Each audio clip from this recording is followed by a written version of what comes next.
You can measure the size of an elephant. You can clock the speed of a cheetah, but you can't quantify the heart of a kings, queens, and in-betweens. Welcome to Dr. Boxing Talk. Stream starts now. The champ is here! The champ is here! The champ is here! The champ is here! Yes, sir. The champ is here! Yes, The sir. champ is here! Yes, The ma'am. champ is here! The champ is Begin here! this thing. If I tell you I'm good, probably you will say I'm boasting. But If I tell you I'm no good, you know I'm lying. Rest in peace to the Jeet Kune Do Grandmaster, Bruce Lee. You feel me? Rest in peace, you know what I'm saying? Also, rest in peace to Michelle, actress on Buffy the Vampire Slayer. I know her best from Eurotrip, man. She just passed away at the young, tender age of 39, man. Rest in peace, man. Sincerest condolences to her and her family and all the fallen soldiers, you know what I'm saying? Of every creed, every walk of life. Y'all know what I'm talking about. Rest in peace to them, man. But y'all know what time it is. The doctor's in the house. Yes, sir. Yes, ma'am. Welcome. Good, great, grand evening to y'all, man. We are in the building once again for the second show, the late show, bro. Who gets it in like us, chat? Nobody. We got to channel our inner Key Sweat. Who gets it in like us? Who can do it like me? Nobody. You feel me? We got, let's hit this roll call real quick, man. We got my boy Let's Be Real in the building. We got Oscar in the building. You know what I'm talking about? Yes, sir, man. So before we get started, we have a couple things to talk about. I was going to drop a video, but I would have been late to the show. So I was like, man, I was already late this morning. So let me not be late to the show again, editing and stuff. So I just decided to go live and then, yeah, we'll just keep the material for the show. Or, you know, I might still do a video. We'll see. But yeah, man, before we get started for all the boxing type things, let's go ahead and say our prayers and be thankful, man. Give our thanks, which we don't do enough. Thank you, Lord. We humbly come to you and ask you for your forgiveness for our sins, for our negative thoughts, our bad words, our you know, our unapproved actions that we have sometimes that definitely do not meet your standards of greatness or goodness that we have in us, that you instilled in us, Lord. Let us please move forward with positive thoughts and positive intentions. And if we do have some things that are a little questionable, please don't let us act on it, but instead let us seek consultation from, you know, a loved one, somebody that we trust, or most preferably you. Never reach feeling a time of confusion, a time of anger, a time of bewilderment, a time of we were just overall lost in a dark place. Please let's just look to you, look up towards you, and Hopefully we can hear you talk to us and give us the answers that we seek. Please, Lord, continue to forgive us for not maximizing our potential, and please lead us in a direction for us to do so. We also want to yes, give prayers and throw prayers up for those that lost loved ones recently, or not so recently, and anybody that's sick out there or in a bad situation. We ask you to cover them in your mercy and your protection and your grace, Lord, and give us the strength to keep going and the wisdom to know that no matter what season we're going through, whether it's a dry season, a wet season, a happy season, a sad season, a down season, an up season, let us know that it doesn't last forever, and it always gets better. It always gets better. Sometimes it gets worse before it gets better, but it always gets better. In Jesus' name, thank you, Lord, for your glory. Amen. Amen. Amen. Man, we got my boy Clip Farm in the building. What's good? Yes. Let's get right to it, man. Let's get right to it. So, big news. You know, I know. I'm alone sometimes. I'm not alone, but I know I'm not part of the majority when it comes to the women's sports. My fondness for it, but you know, I love the WNBA. I like the NBA more, but I like WNBA. You know, and I love boxing. You know, I like Usyk and Canelo and Terrence Crawford just as much as I like Clarissa Shields, Alicia Bumgarner, and Michaela Mayer, and Seniesa Estrada, and all of them. So, you know, we got some news from the women's side, you know what I'm saying, one time for the ladies.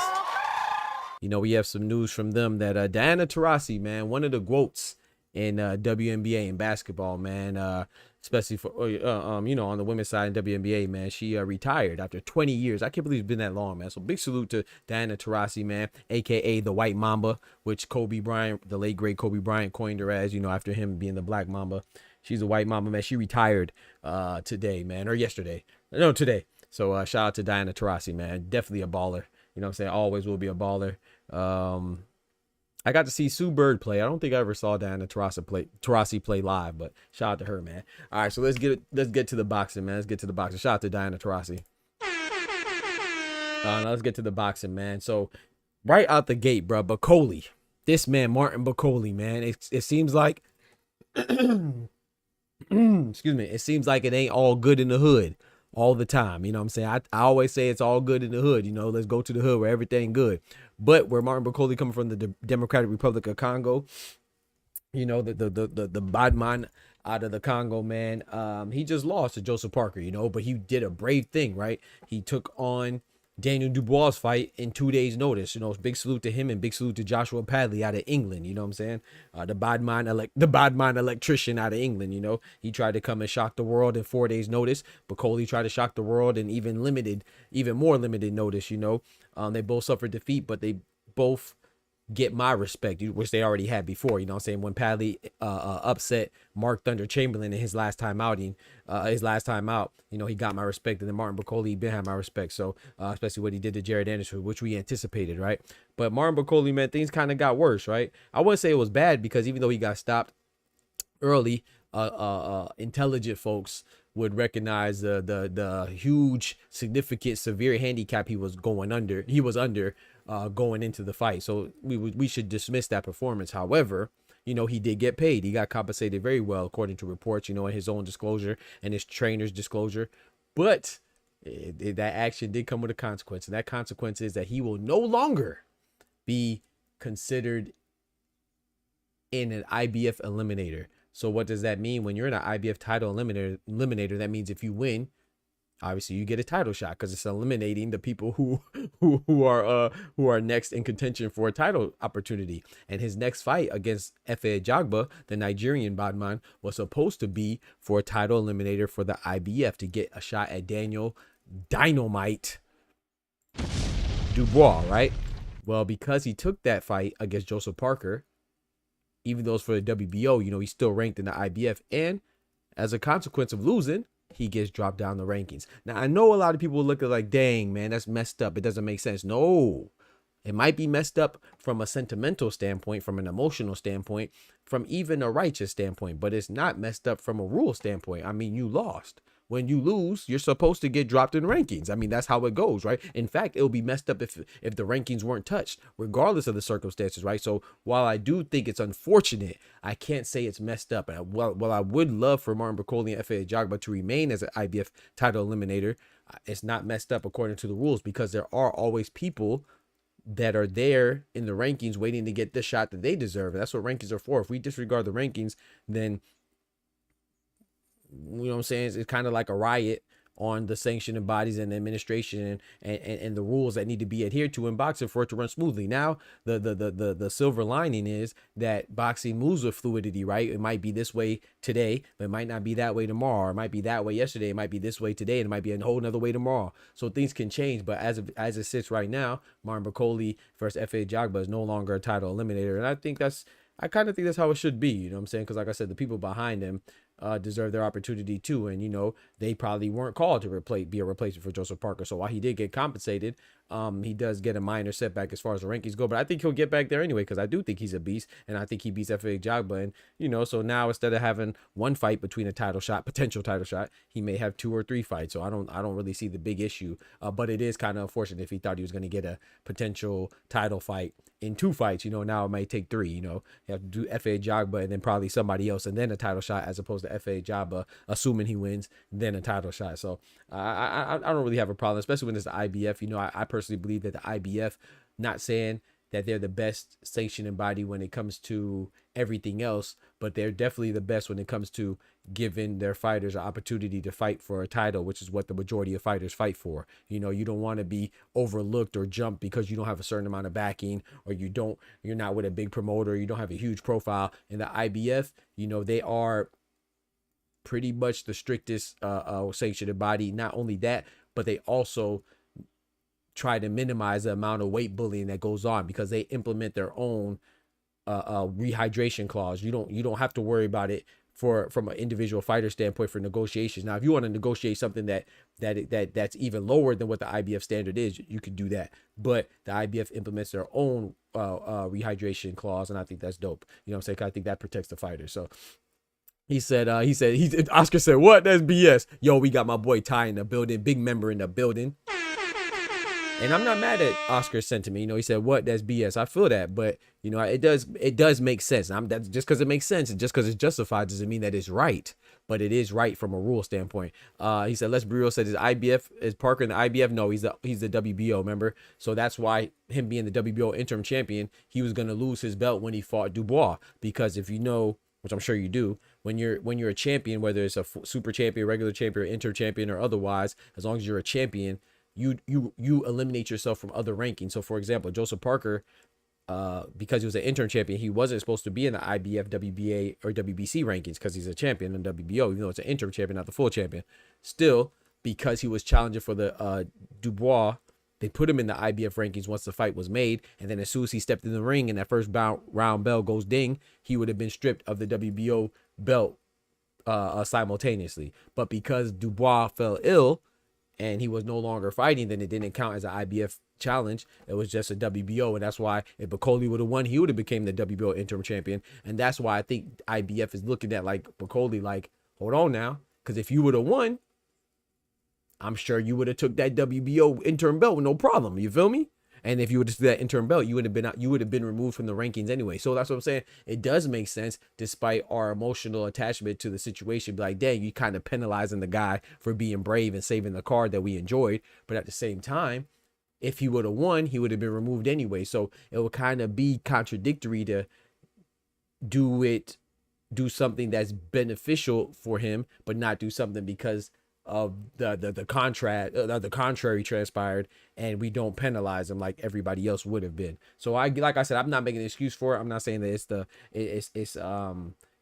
it's the right thing to do, but it definitely makes sense. It's definitely justified. You know, it is what it is, man. He said, you know what? I have to keep it real. He got the bag. He deserves what comes behind it. Exactly. That's why I feel, Oscar, like I said, because when I first read it, I was like, dang, man, it kind of sucks. Because, you know, I felt exactly how you felt. But then I thought about it. I was like, Well, you know, to be fair, it's kind of how it goes. That's the way the cookie crumbles. Talk to him. Let's be real. He said he might have lost rank, but he didn't miss out on any opportunities, especially since Big Turk has shown he'll look out for you when you do for him. Right, exactly. So that's what I'm saying. So it's really not that bad. You know, now it might take 2 fights, and then he still gets the FA Jogba fight, so he's getting paid. You know, of course you want to fight for that title, but like Ty just said, Turk's gonna look out. So now it's kind of difficult, because the full belts are occupied between 2 people, right? Usyk having 3, the WBA, WBC, WBO, and Dubois having 1, the IBF. But you never know. We look at Usyk probably on his last ride, you know what I'm saying? So especially if he loses, I fully anticipate him to either retire or go down to cruiserweight. So then, you know, I think there will be some opportunities there. And like I said, if it takes 1 more fight, then I mean, if you're really that guy, which I think Martin Bakole is, then you have no problem getting there, man. I still think it's worth it. That's just a minor, you know, like you said, that's just a minor crumb. That's how the cookie crumbles.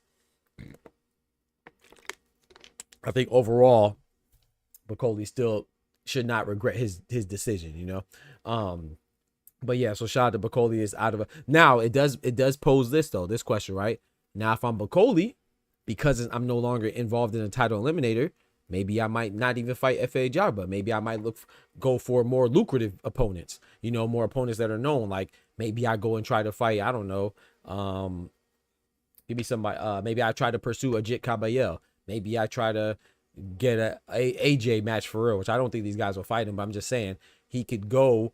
Because like let's face it, FA Jogba, we know him, but not too many people know FA Jogba, you know what I'm saying? So I think that now it kind of freed him up too. He has more options if he wants to go a more lucrative route or fight a higher profile guy. If they could secure one, then I mean it could be, like I said, it could behoove him as well. You know, it may not seem like that way initially, but sometimes when one door closes, a bigger one opens or 2 more open, you know, so you got to try to be like that. And sometimes it is easier than others. Sometimes it's easier than others to be positive, but one thing about positivity, man, it makes every situation better than negativity does. Even if positivity doesn't necessarily solve your situation, being positive in any situation makes it a whole lot better than being negative does. So we'll see how it goes, man. That's up for his promoter, Ben Shalom, and boxer, and his head trainer, Mark, what's his name? I can't remember his name right now off the top of my head. I can see his face, but I can't remember his name. Mark something. And then Martin Bakole, they got to figure it out. So I'm sure they will, man. I'm sure they will, man. So next up too, man, we have news from the Inoue camp, man. Go check out that video I just dropped. We had some good news about Inoue potentially fighting MJ Akhmadaliev in September. You know, September 14th to be exact. Add further specificity to the exact date. He might be fighting MJ Akhmadaliev, who's the WBO mandatory and has been for a while. He might be fighting him in Japan. However, the crazy news is that today, shortly after I dropped that video, it has been released that his fight in the interim, you know, his fight in May was supposed to be against David Allen Picasso Romero, who's a WBC mandatory, right? Number 1 guy. He's not the called mandatory, he's not the ordered mandatory, but he is in the mandatory number 1 position.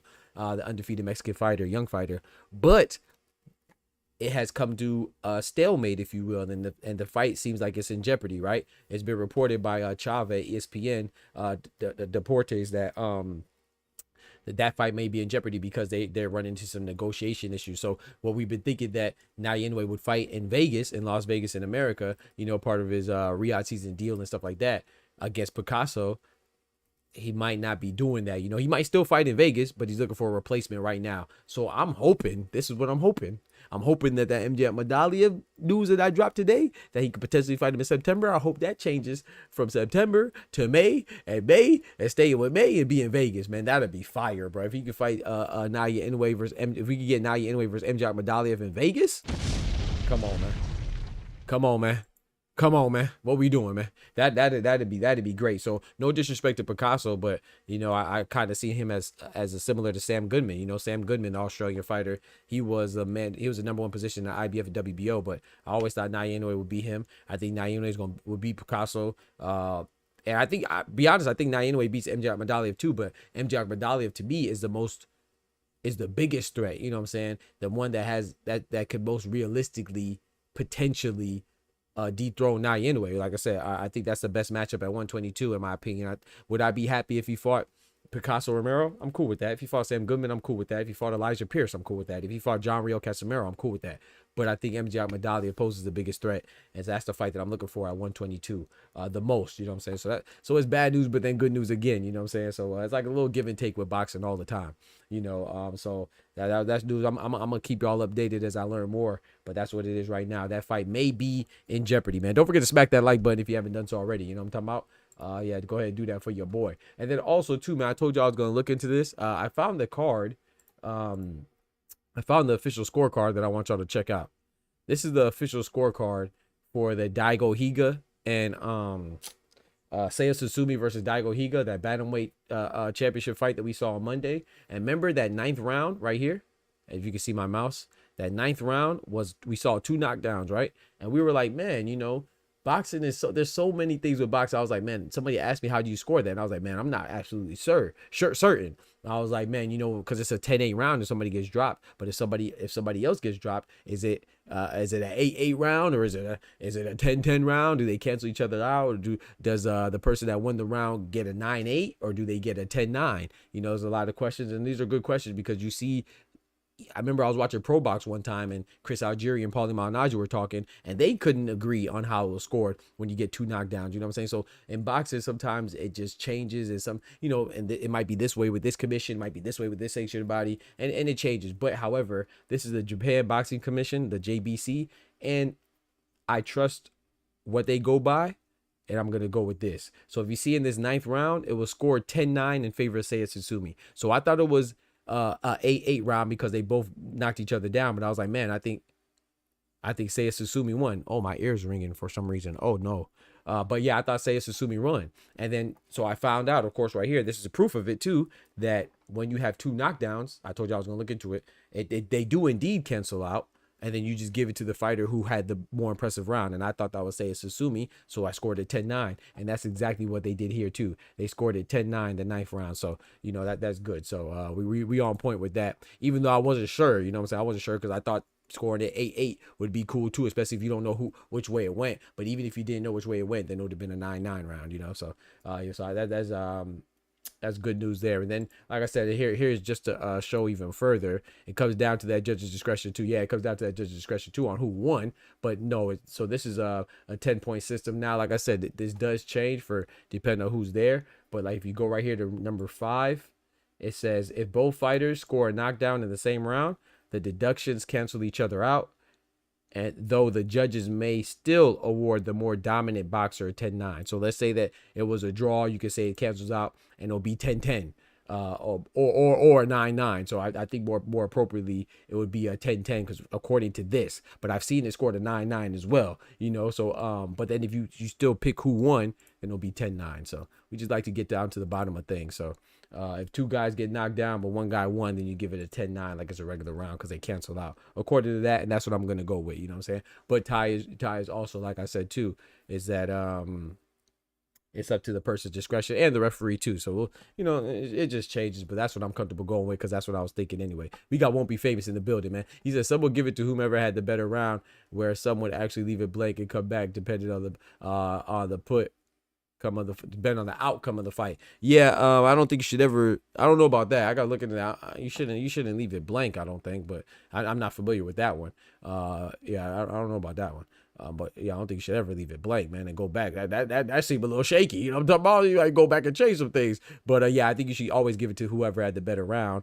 But it's just the point differential what we're talking about. So yeah, I think the 10-9 is good. Because that makes sense that they cancel out, you know. But yeah, man, let's move on to another topic, man. That's Gervonta Tank Davis, man. So we watched the media workout. A lot of people were. It's so funny to me, man. This is why I think it's so funny, bro. It's so funny and amazing to me, right? Like I said, you can tell who get a lot of hate, right? Canelo, Gervonta, I keep saying that, but they get so much hate, it's just comical, bro. So I've been the media workout. Mind you, nobody fights in the media workout, right? It's free and you don't have to be there. But there's people that go there just to talk trash. It'd be like, how trash is, oh, this fight is garbage. If you don't like the fight, then why the heck would you watch the media workout? If you don't like the fight.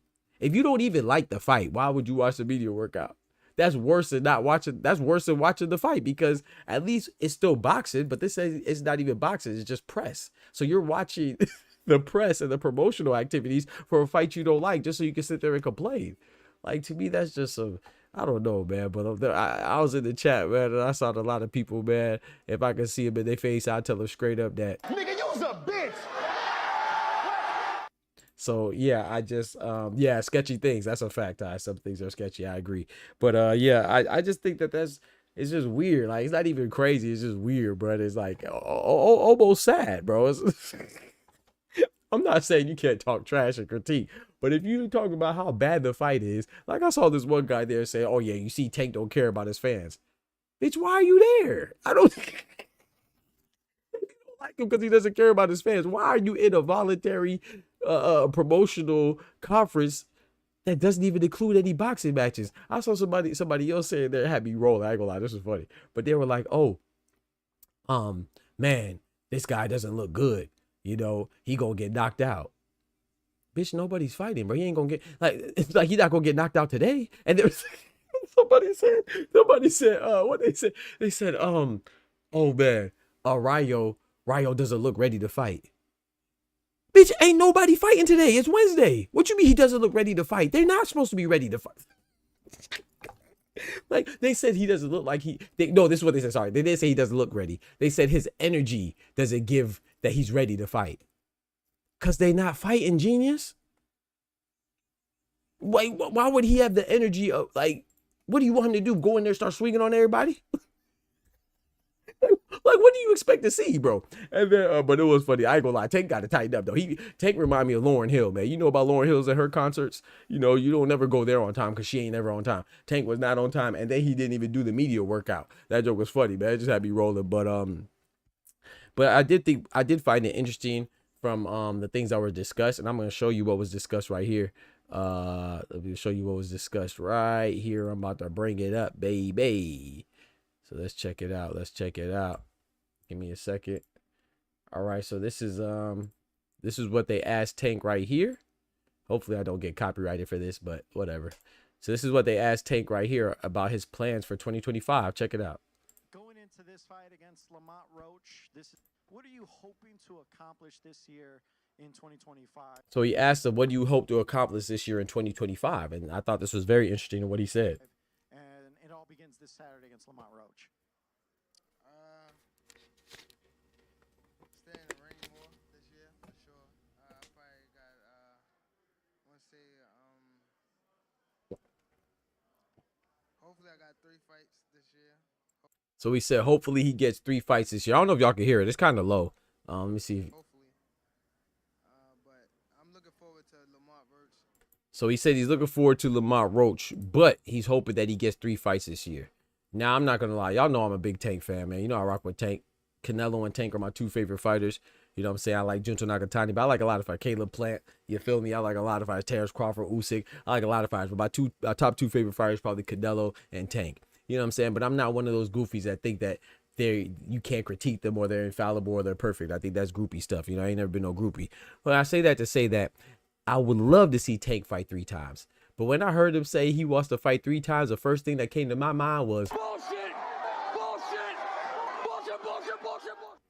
So I love to hear it, but I just don't believe it. You know, I have my doubts with it, man. But I will say this, though. He is fighting in March. And as we know, right, there's 12 months in a year. This is the 3rd one, right? So there's time for him to fight 3 times. You know what I'm saying? There is definitely time, but he hasn't done so since 2019. That's what, 6 years ago? You know, in 2019, he fought, who was it? Hugo Ruiz.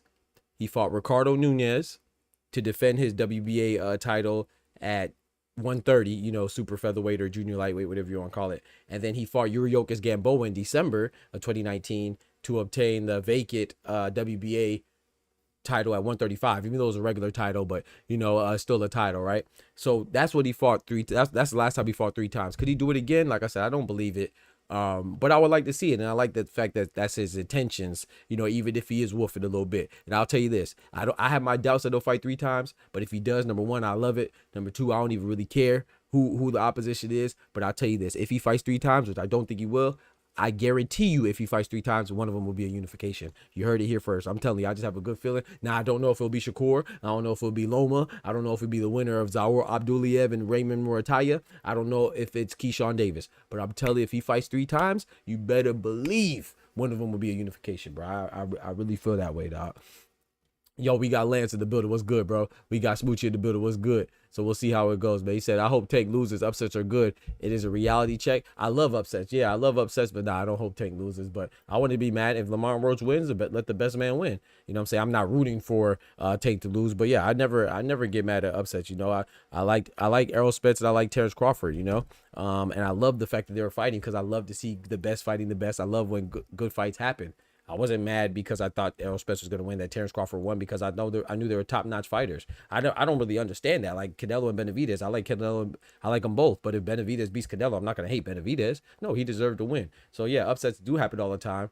Yeah, I don't think that I'm not opposed to upset. Like even with Frank Martin, I remember saying that too. People were like, "Oh man, you worried about Frank Martin?" I said, "Yeah, Frank Martin's a good fighter, but I'm not worried. Like, oh, I don't want him to win." I mean, I'm rooting for Tank, but at the same time, if Frank Martin wins, Frank the Ghost Martin wins, he deserves it. You know, so I think upsets are good for boxing. I agree with that 1,000% because it keeps you on your toes. And when silly people act like, oh, you know, this fight's a gimme. No fight is a gimme. That's why there's an upset category in boxing, because upsets happen. They don't happen frequently, but they do happen. I mean, like sometimes I feel like people forget that this is a sport, man. Like sometimes the Charlotte Hornets will beat the Los Angeles Lakers. Sometimes I don't know, give me another terrible team right now. Chicago Bulls will beat the Milwaukee Bucks, or sometimes the Denver Nuggets will go in and they'll lose to the Atlanta Hawks or whoever else that you think is a bad team, you know, Utah Jazz or whatever. So upsets happen in all sports. Upsets happen in life, but yeah, boxing too. It's just that with boxing, you know, it doesn't happen as I want to say it doesn't happen as often. It doesn't happen as often at a high profile level because, you know, usually the high profile fighter that is more dedicated and more prepared for their fights than others, you know what I'm saying? So that's why we don't see it at a high level as much. But like I said, man, I mean, upsets happen quite often. Like I keep going back to Daniel Dubois over Anthony Joshua. That was an upset. Callum Smith over Joshua Buatsi. That was an upset. Those are two we got right, by the way, as well. You feel me? But yeah, Liam Paro over Super Matias, another one that we called right. That was an upset. I'm not going to use Ryan Garcia and Devin Haney, but if it wasn't for the cheating, I would have got that right, and that was an upset. So I don't get everything right. I got Rayo and Isaac Pitbull Cruz wrong. But yeah, upsets happen, you know. So I think it keeps the sport healthy, keeps us going, and it should keep you interested, you know. But people, sometimes I think, especially with boxing, man, people get so. Boxing is a very intimate sport when it comes to who you like and don't like. A lot of times when people get so attached, but like I said, I like Tank because he's a fighter. I don't like Tank because who he's dating or what kind of clothes he wears or where he's from. Like, I don't really understand that kind of approach to a sport. It's just a sport to me. So I like Tank because he's a good fighter in the ring. That's it. And when Tank stops fighting, whether it's this year he retires or 2 years from now, good Lord willing, I'm still alive, then I'm going to watch somebody else. Just like when Floyd Mayweather was my favorite fighter and Manny Pacquiao were my favorite fighters. They stopped boxing a long time ago. Here I am still watching boxing. When Jermaine Taylor stopped boxing, I am still watching boxing. That was my favorite fighter for a while. You know, so when I like Layla Ali a lot too. When she stopped fighting, I still watch women's boxing. I still watch Clarissa Shields or Katie Taylor or, you know what I'm saying, or whoever else, you know. So I really don't be understanding that, man. People, you see somebody's favorite fighter lose one time and it's supposed to be your favorite fighter, but then you throw him away. You toss him in the garbage. But I thought that was your favorite fighter. Oh, so your favoritism only goes with undefeated streak? I seen people swear by Subra Matias and Subra Matias loses, and then you ain't hear him talk about Subra Matias again. They threw him in the trash.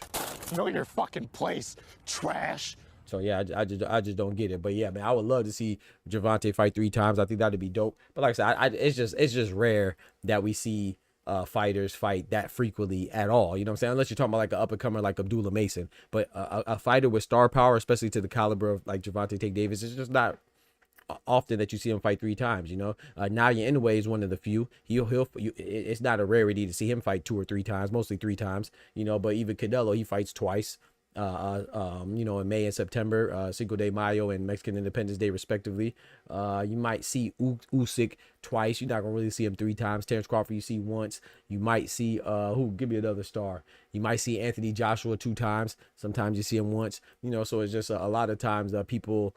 When you're a high caliber fighter and I should say high caliber. When you're a high profile fighter, you don't really fight that often. But if Gervonta Davis could fight 3 times, that'd be fire. You know, so you might see Devin Haney. He hasn't fought since he fought Ryan Garcia, but he usually fought 2 or 3 times. You know, so I think that's good, man. I think that drop is hilarious. Appreciate it, Lance. He said Tank will fight Snarf from the Thundercats. Yeah, see, you're a Tank hater. That's why you said it's a reality check. You don't want to see an upset. You just want to see him get upset. You know, and there's nothing wrong with that. That's your business.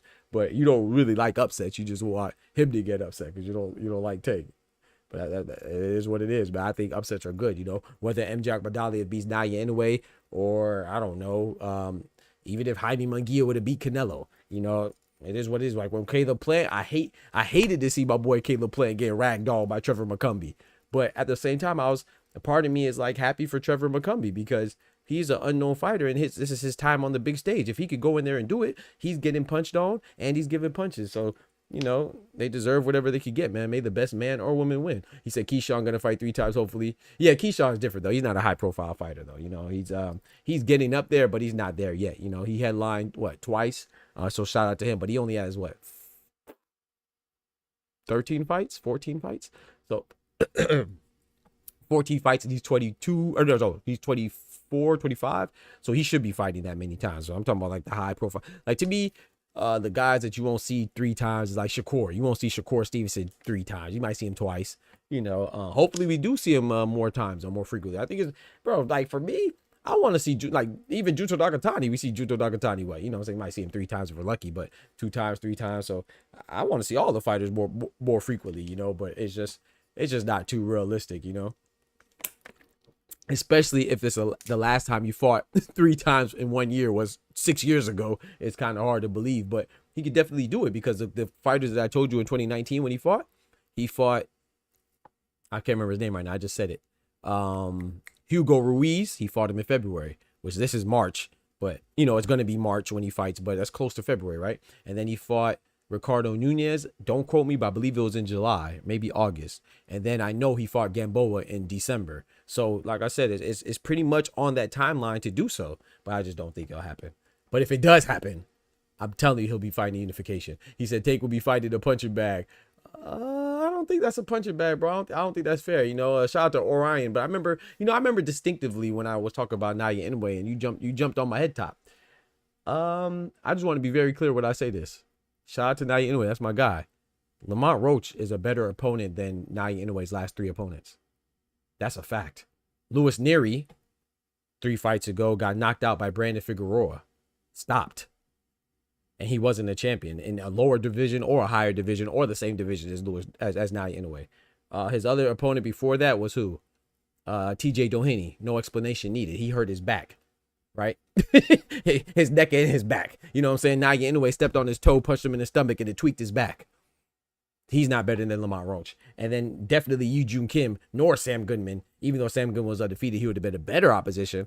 But Yi Jun Kim is not a better opponent than Lamont Roach. So while Lamont Roach I'm disappointed in him fighting Lamont Roach, but I know that you don't really dislike Tank's opponents. You just don't like Tank. There's a difference. You know what I'm saying? I'm cool. I think people like shout out to my boy Ty. Shout out to Kendrick. I'm not mad at they don't like the Lamont Roach fight. I get it.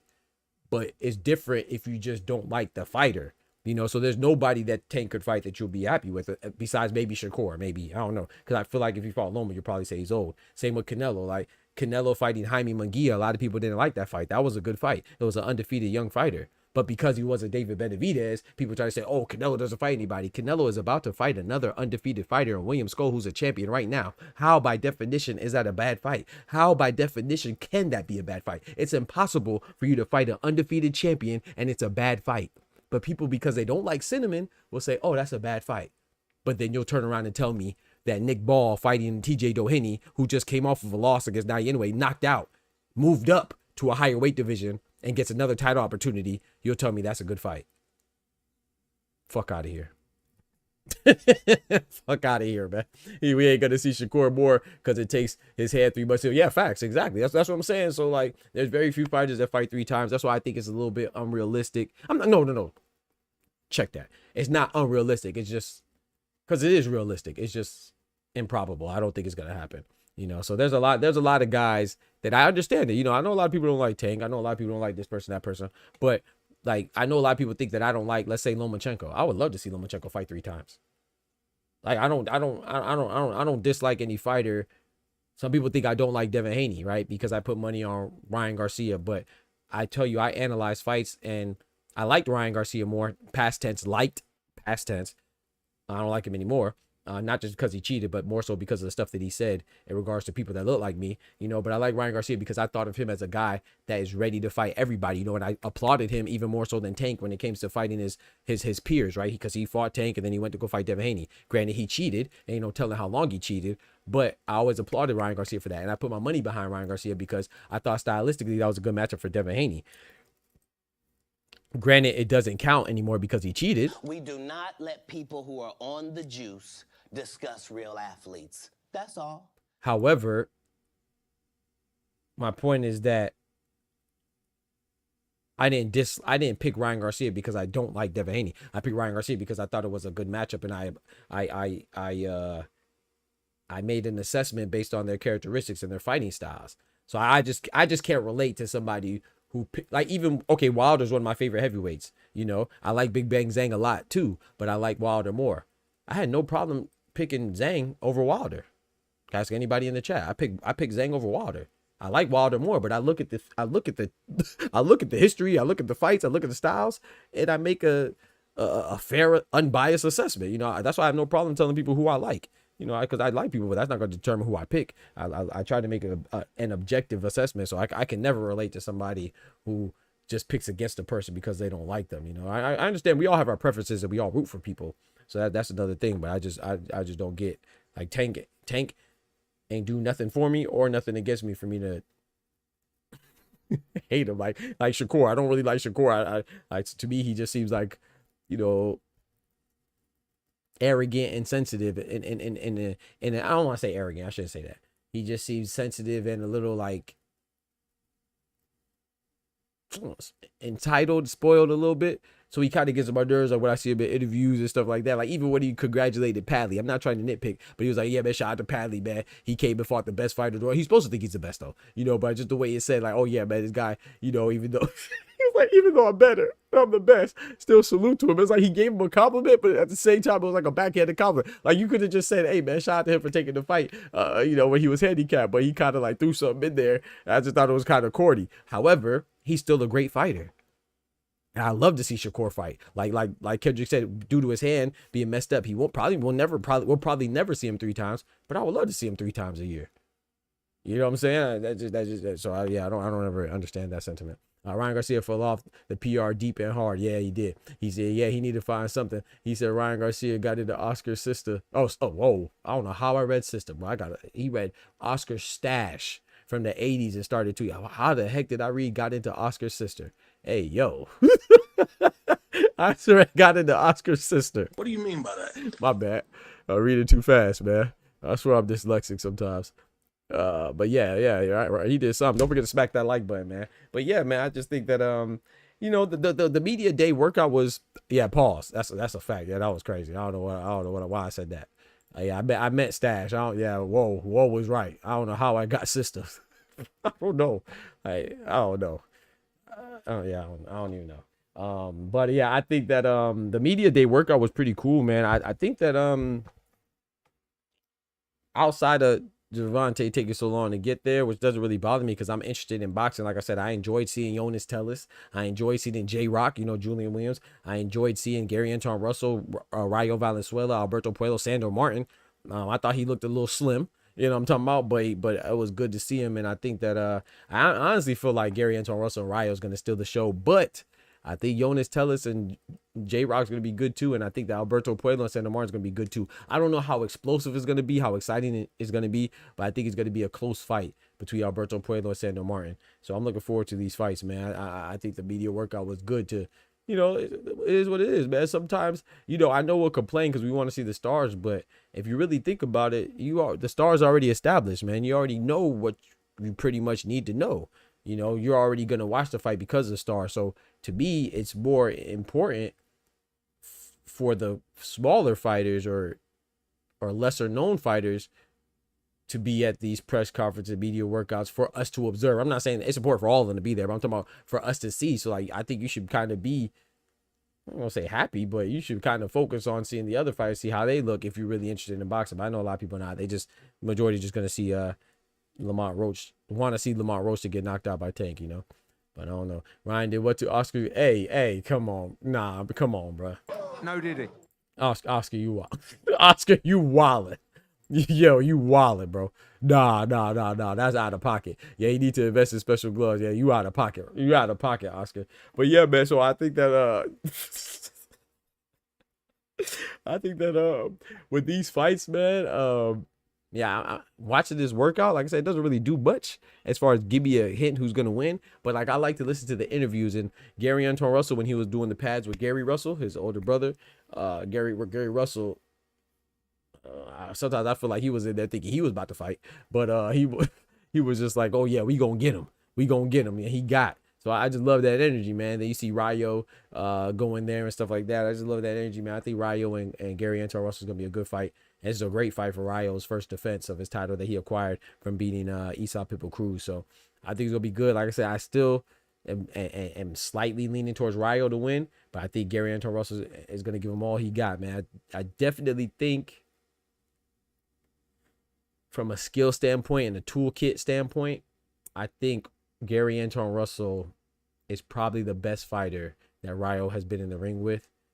And I think that you could argue the same for Rayo being the best that Gary Anton Russell has been with in the professional ranks. But I also think that Alberto Puello is good too, who was his last fight. And yeah, so we got to see some things. But I think this fight's going to be good, man. And I think that's going to be fight of the night. That's the one I'm looking forward to the most. I think he's gonna have the elements from a competitive standpoint, and they both have power. So somebody could go night. You know what I'm saying? Rayo could easily get knocked out.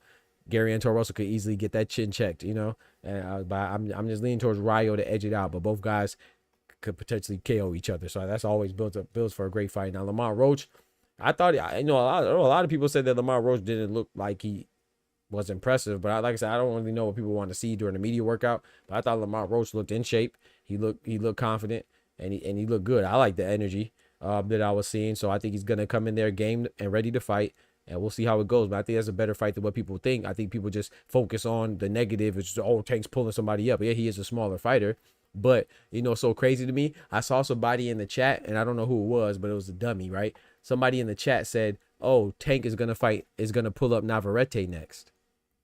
It's so funny when people just set themselves up, right? No one had a problem when Denis Berinchyk got his title from beating Navarrete. Oh, but they probably didn't know about that, though. You know, I just think it's just so funny. Like I said, it's just, I'm going to keep bringing this up because it's so easy to point out people's contradictions. Like Denis Berinchyk, who had a title, he got a title from fighting somebody that was at a lower weight division, and Emmanuel Navarrete, who's still the champion right now in the WBO. That's how he retained his belt. Just like Lamont Roach, if he loses to Tank, he'll retain his WBA belt at 130, right? And then also too, as I keep bringing this up with the Shakur in the last crescendo, it's so funny that people are, not everybody, but some people are ready and willing to say, oh, Hamza Shiraz, his hand was broken. Bitch, Shakur's hand was so broken that he just got out of surgery.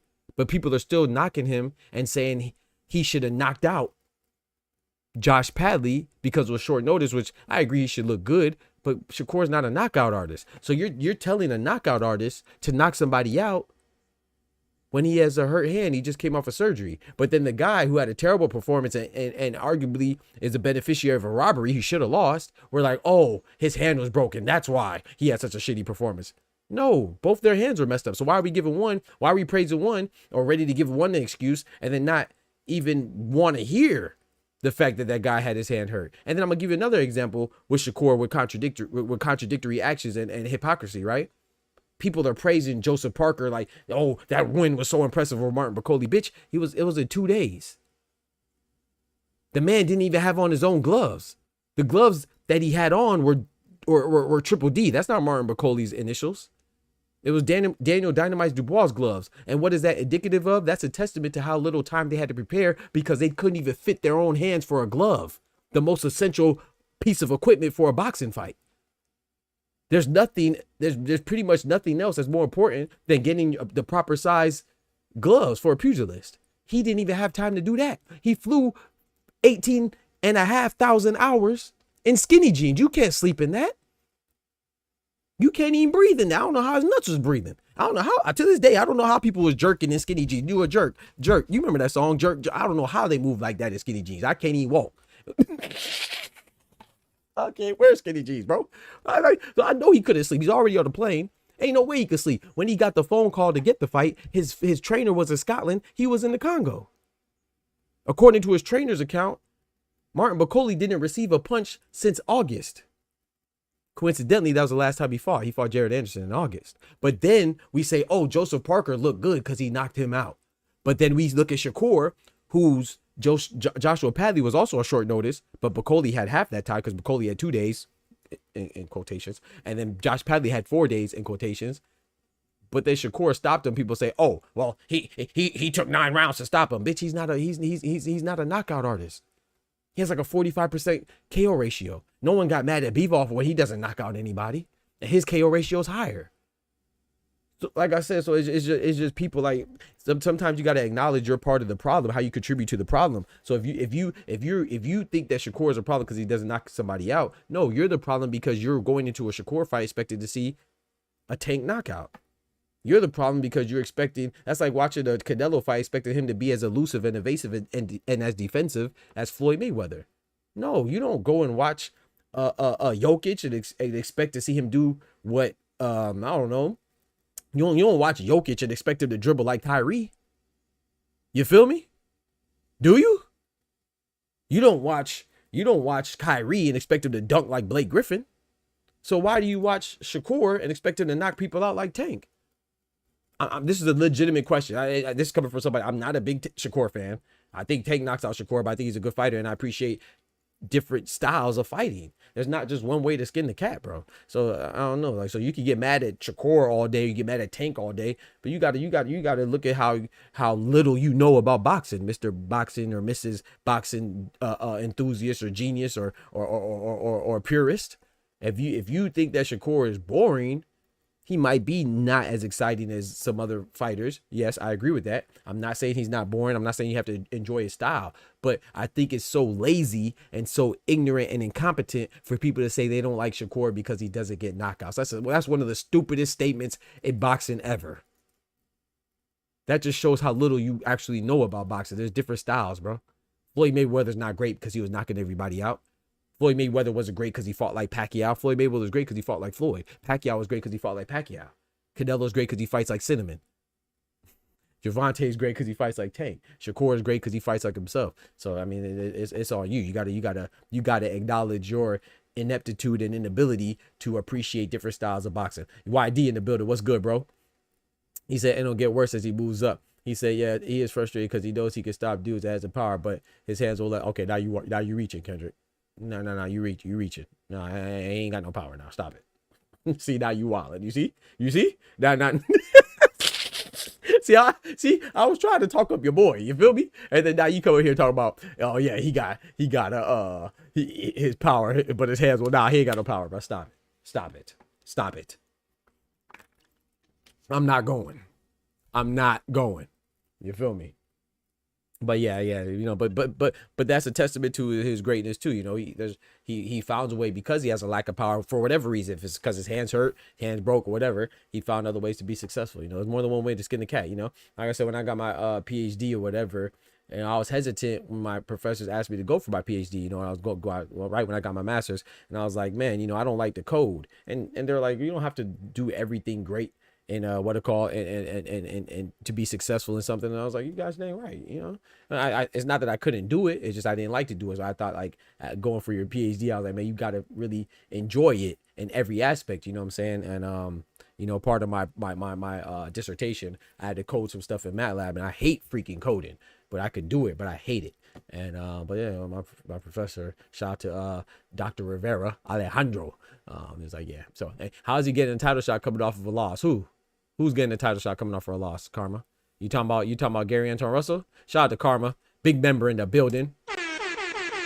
I'm assuming you're talking about Gary Anton Russell. Don't make me jump on you. Karma. Don't come on now. You know better than that, Karma. I know you better. I'm a chill on you because I rocks with you. But I know you a pugilist enthusiast now. You know what I'm talking about? I know you know a lot about boxing. So don't you come in here being no casual now. Cause I know you. I know that's not you. Ain't no wrong with being a casual anyway. I'm just joking, but I know Karma's not. Karma knows what she be talking about. Now ain't no way you coming up here kicking up that crap that these goofies are talking about. How's Gary Anton Russell getting a title shot after coming off of a loss? You want to know how? Same way TJ Doheny's getting a title shot at a weight class above coming off of a loss. Same way Sebastian Fedora got a title shot against Tip Tszyu coming off of a loss. Same way what's the name? Daigo Higa, who just fought on Monday, got a title shot against Seiya Susubi coming off of a loss in another title shot against Yoshiki Takei. It happens all the time. I'm not saying that I'm not being an advocate or defending the fact that it should happen. No, it shouldn't happen, but it happens all the time. Why did Tim Tszyu get a title shot against Bakram Murtazaliev coming off of a loss? But the better question is, why do we only care when it's certain fighters? Or why does it catch our attention? I'm not talking about you, Karma. I'm just speaking in generalities. But why does it catch our attention so much when certain fighters are the beneficiary of circumstances that don't naturally happen or commonly happen in boxing? That happens all the time. How many? I mean, I just named 4 or 5 people off the top of my head. I didn't even think about it. I'm out here for spitting and freestyle like I'm down there with Big Tigger in the basement. You know what I'm talking about? That was just off the top of my head. So imagine if I think about it, I could come up with a list, and go the whole 3-hour stream of fighters that got championship fights and title fights after coming off of a loss. And I know you can too. So chill out. He said, if you're feeling froggy, hey, well, I'll jump now. You know I'll jump. Shit. Hey, you talking about? I don't want to hear that. Why is Gary Anton Russell getting a title shot? Hell, why Daigo Higa just got a title shot in Japan in the same weight division? You know what I'm talking about? WBC Mickey, WBA Mickey. Yeah, that's what I'm saying. So, like I'm saying, I can give you examples of fighters that are beneficiaries of that on PBC side, Golden Boy side, Matchroom side, WBC side, WBO side, WBA side. I can, you know what I'm saying, how you want it. On the black side, on the white side, on the Hispanic side, on the Asian side, I can give you all types of examples how you want it. On the male side, on the female side, all types of examples. I'm talking about how you want it. My boy Pugilism in the building. What's good, brethren? He said Shakur more than capable of the KOs. Most guys just don't want to take risks, fighting deep waters with him and look silly doing unprepared and ill-equipped. Yeah. But at the same time, I will say this though. I know I just gave Shakur a lot of. I mean, I think I just told the truth, man. So I don't want to say I gave him a lot of praise. I just feel like I told the truth, and I just showing the hypocrisy when it comes to comparing certain fighters, how we dislike some fighters, but then we'll praise some fighters for the same thing or lesser accomplishments, right? But I will say this about Shakur though. I mean, Shakur's his fighting style is not engaging. There's nothing wrong with saying that, but I do think there's something wrong when you act like he can't fight how he's fighting. I mean, his fighting style should be appreciated. You know, just like I said, I gave you the basketball example. Like, do you want to see a whole bunch of Jokic's on the court? Do you want to see a whole bunch of Giannis's on the court? Do you want to see a whole bunch of Curry's on the court? Do you want to see a whole bunch of LeBron's? No, you want to see other players that have different talents, different skill sets, different characteristics, different heights, different sizes, you know, and still excel despite, you know what I'm saying? I like Larry because he was a beast. Larry Bird, that is, and he couldn't jump high. I like Dirk that he was a beast and he ain't played not nan lick a bit of defense. I like LeBron even before he started knocking down the 3 ball. You know what I'm talking about? So or switching teams. Like, it's just different ways of greatness. You know what I'm saying? I like certain fighters, certain players because they stay on one team for the duration of their career, and I like some players that change. You know, and they're still successful with teams that they should switch. So same with boxing, man. It's like, you know, what's so funny. Floyd fought different styles. There was Pretty Boy Floyd and there was Money Mayweather, right? He fought differently, and people don't even remember the Pretty Boy stuff, you know, and people look at him as a guy who just didn't engage. It was boring, right? He got the boring stamp for a little while, especially towards the second half of his career, right? But Pretty Boy Floyd was very exciting, but people remember what they want to remember. And unfortunately these days, with the drama-filled society that we live in, they like to remember and talk about the negative. You know, they love to make a bitch turn the bitch low light into their highlight, you know. So yeah, it's like Stephen Fulton, you know. Shout out to Stephen Fulton. I did pick Brandon Figueroa to beat him in that rematch, but he proved me wrong. But it's just so funny because Stephen Fulton, he's a good fighter, and he lost one time to a top 3 pound for pound talent in Naoya Inoue, who's a phenomenal all-time great. People will say, oh, Naoya Inoue is an all-time great, but then they'll turn around and say that Stephen Fulton is trash because he lost to Naoya Inoue. So if you lost to, it's like Callum Smith. Callum Smith has 2 losses. There's no way he could be trash. I don't care if he had 4 losses. If all 4 of his losses were to former undisputed champions, why does it matter? Callum Smith has 2 losses. It was only to Beterbiev and Canelo. Those are 2 undisputed caliber fighters, all-time greats. What's a shame in that? Same with Stephen Fulton. Even though he got slaughtered and bing, bam, boomed, and he got destroyed and brutalized, you know what I'm saying? Embarrassed. But that embarrassment came to the hands of an all-time great. Why are we throwing these fighters away? It's still only 1 loss. He ain't lose to Steve Claggett. I should have said, shout out to Steve Claggett. My bad, Steve. My bad, Steve. Yeah, so I don't know, man. I don't know, man. That's just my opinion on that, bro. With that said, Tank will test Shakur, see how far those gears goes. It's a must. Yeah, I want to see that fight, man. I want to see that fight, man. He said what? He said, man, shut up. I tried. What you talking about, bro? Anyway, I don't know what you're talking about, bro. But yeah, man, I think that there's a lot of good fights to be had, especially on this card. Now, does it justify $80? You know what I'm saying? You're going to see that price, especially when you consider what we just saw for the last crescendo. The last crescendo was what, $26? And then we see a fight with lesser known combatants, and it's for $80? Damn. I'm sorry. You know, I understand people not being excited to get the fight, but I don't know, man. I think it's a good card. You know, is it a great card because the main event is going to be between 2 well-known high caliber fighters? I think it is high caliber. I think they're both high caliber. I think Lamont Roach is a high caliber fighter. Is he on Tank's level? Probably not, but he is a champion. You know, he's a champion at 130, one of the 4 champions at 130. So do I think it's a shitty fight? Nah, but I definitely don't think it's a fight that anybody was looking for. But it's here now, and I think it's going to be decent. Tank versus Shakur before.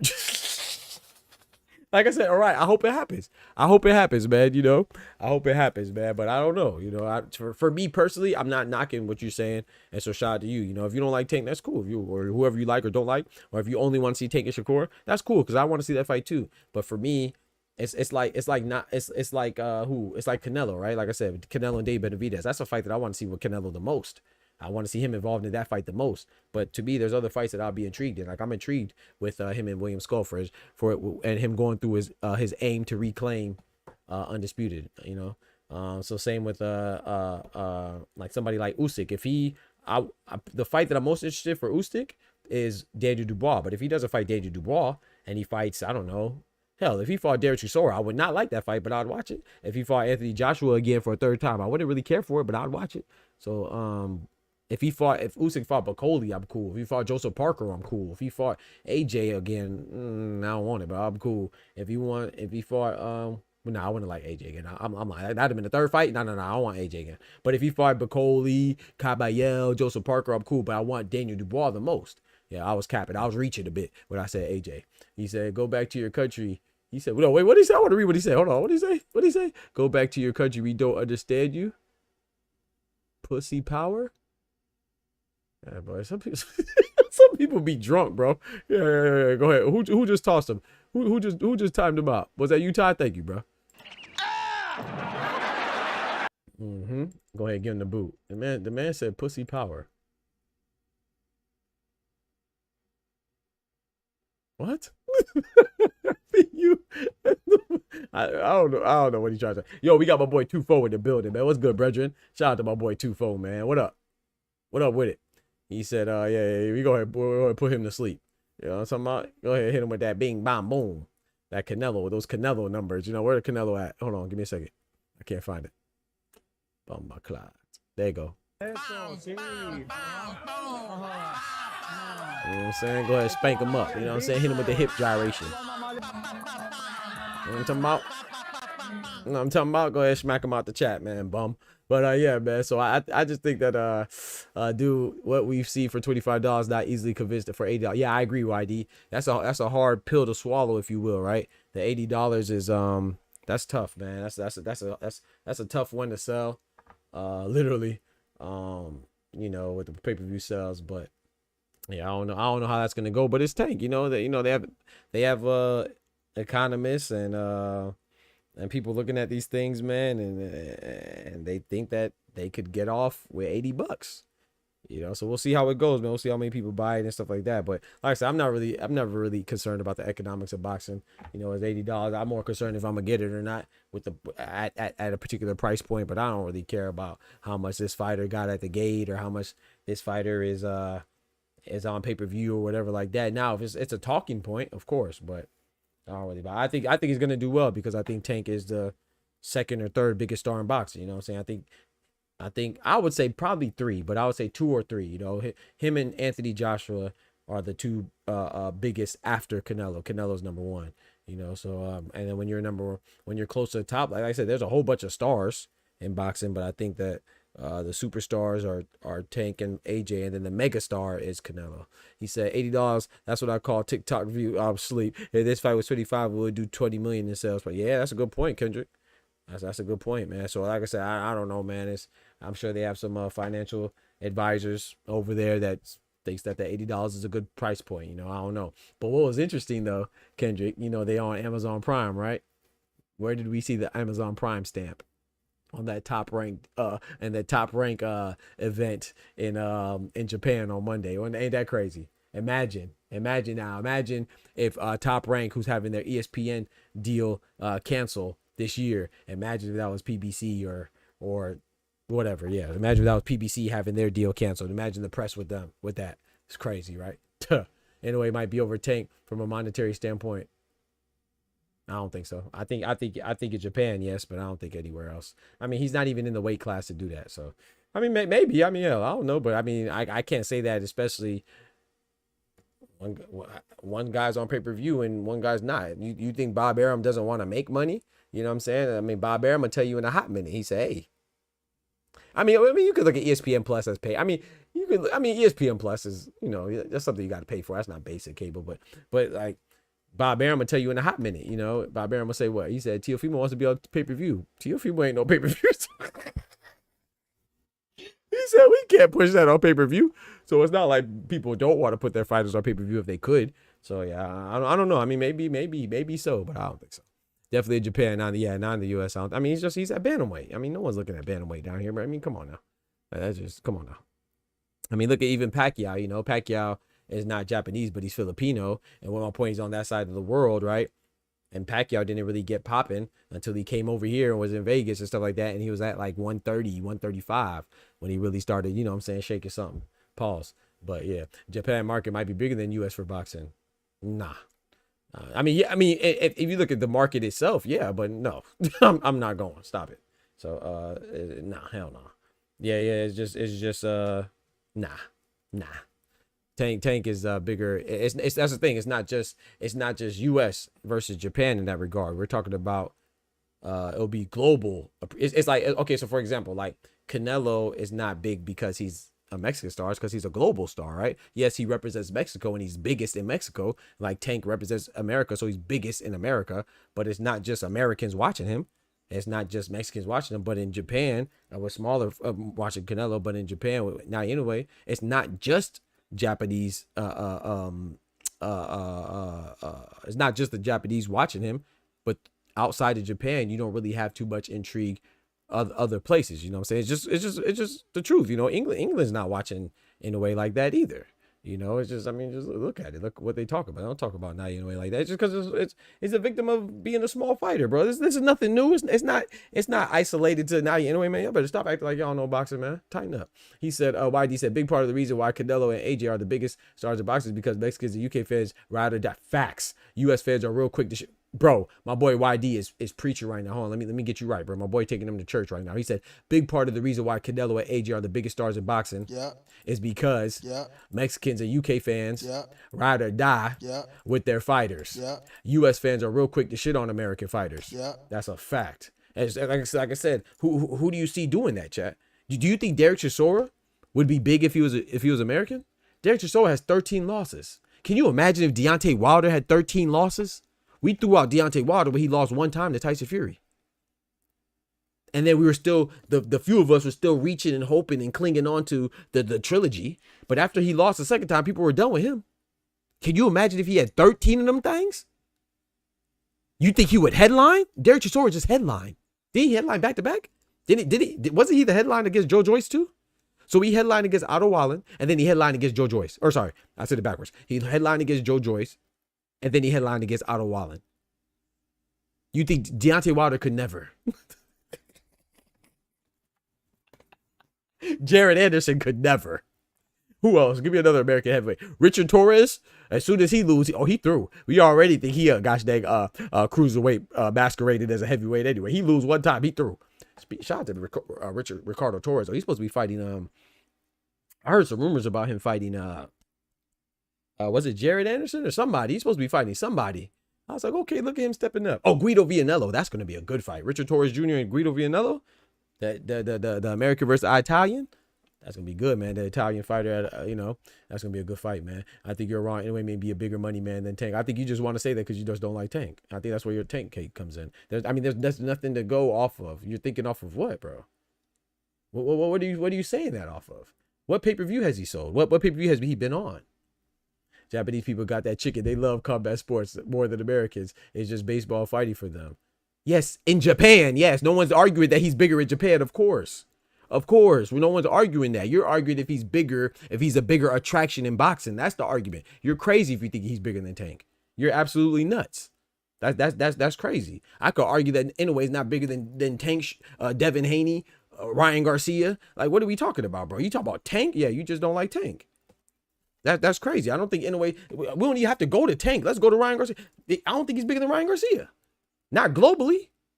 Hell no.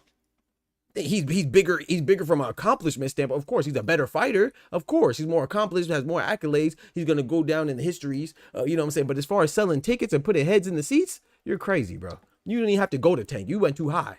Like, what are we talking about? Orion said it's a 6. I didn't even know it's a 6 most. I thought it was number. I actually thought it was like number 1. But yeah. Ain't no way, bro. Ain't no way. You know what I'm talking about? No way. AJ's not big because he's only big in England. AJ's big because he's a global star. You know what I'm saying? You might mess around, be walking in Publix or in the grocery store and see AJ half naked on a GQ magazine. When's the last time you see Inoue on there? I'll wait. Anthony Joshua's not American. How many magazines you just see Anthony Joshua on in your local grocery store? How many have you seen Inoue on? I'll wait. So come on, man. Japan's number 1 baseball by a wide margin. Yeah. I always thought baseball and boxing are the biggest sports, of course. And soccer, baseball, and boxing. I thought the same thing until my boy Honcho pulled up the stats. Man, whatever, man. That dude probably biased too. I don't even know who that boy Honcho is. You know what I'm saying? I'm the head honcho, so I don't know who that is. You know what I'm talking about? No disrespect, I don't know who that is. I really don't know who that person is. Japanese people got that chicken. He said that's what keeps the U.S. the best country is tough love. No time for all that praise. Go to work, stay over. No time for that's crazy. Nah, we gotta show more love to these fighters, bro. But you gotta stop it, bro. I mean, if you could show me, hey, Ty and Kendrick, if you could show me the stats, bro, then I believe it. I'm not going, dog. I don't even understand how you can even get there. I don't even understand how you can get there, bro. Like, yes, he's a more revered star. That's different. Yes. Same with Usyk. You know, Usyk is a more revered star because he's great. You know, Terrence Crawford, Usyk, Naoya Inoue. These guys are undisputed in 2 weight divisions and they're undefeated. Of course, we look at them as the epitome. We should look at them as the epitome of the sport. But when we're talking about putting booties in the seats, show me. You think Naoya Inoue? You think people are interested to see Naoya Inoue versus TJ Doheny? Naoya Inoue versus Marlon Tapales. Naoya Inoue versus Yi Jun Kim. Naoya Inoue versus Sam Goodman. Bro, half the people that talk about Naoya Inoue, I'm talking about any small person. We're just talking about Naoya Inoue. So Orion, don't get mad at me. I like Naoya Inoue, but I'm just saying as far as popularity goes, half the people that talk about Naoya Inoue could probably name 2 opponents: Stephen Fulton and Nonito Donaire. That's it. And you might remember his last opponent because that's the one that's most fresh in your mind. So if you can't remember his opponents, how are you trying to kick to me that he's selling with the guys he's fighting? I mean, he's a bigger star monetarily. Bro, stop it, bro. Matter of fact, like I said, show me, bro. Then I believe you. You gotta show me. I'm from Missouri, baby. I'm from the show me state. You gotta show me.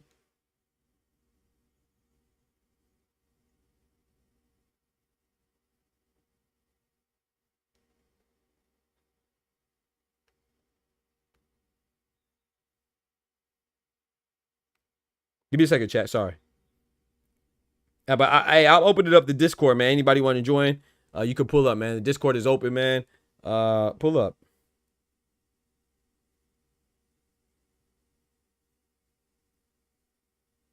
My bad. Give me a second. I'm texting my partner. I hate these predictive texts, but predictive text will never predict what you want it to. Mess around, be saying some wild stuff.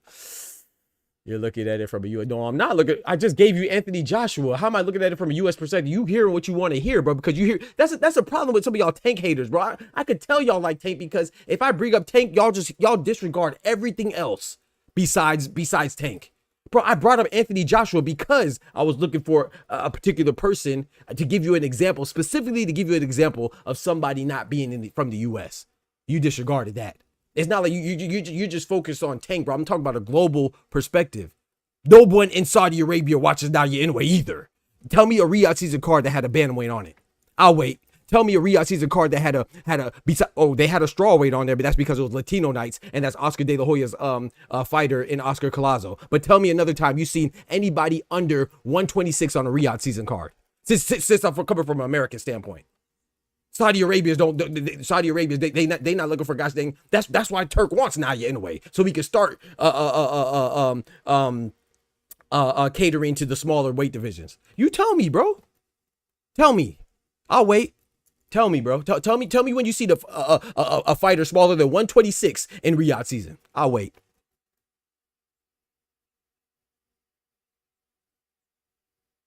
I'll wait. Tell me the last time you seen an English card headlined. We just seen an English card, matchroom card headlined by Terry Harper.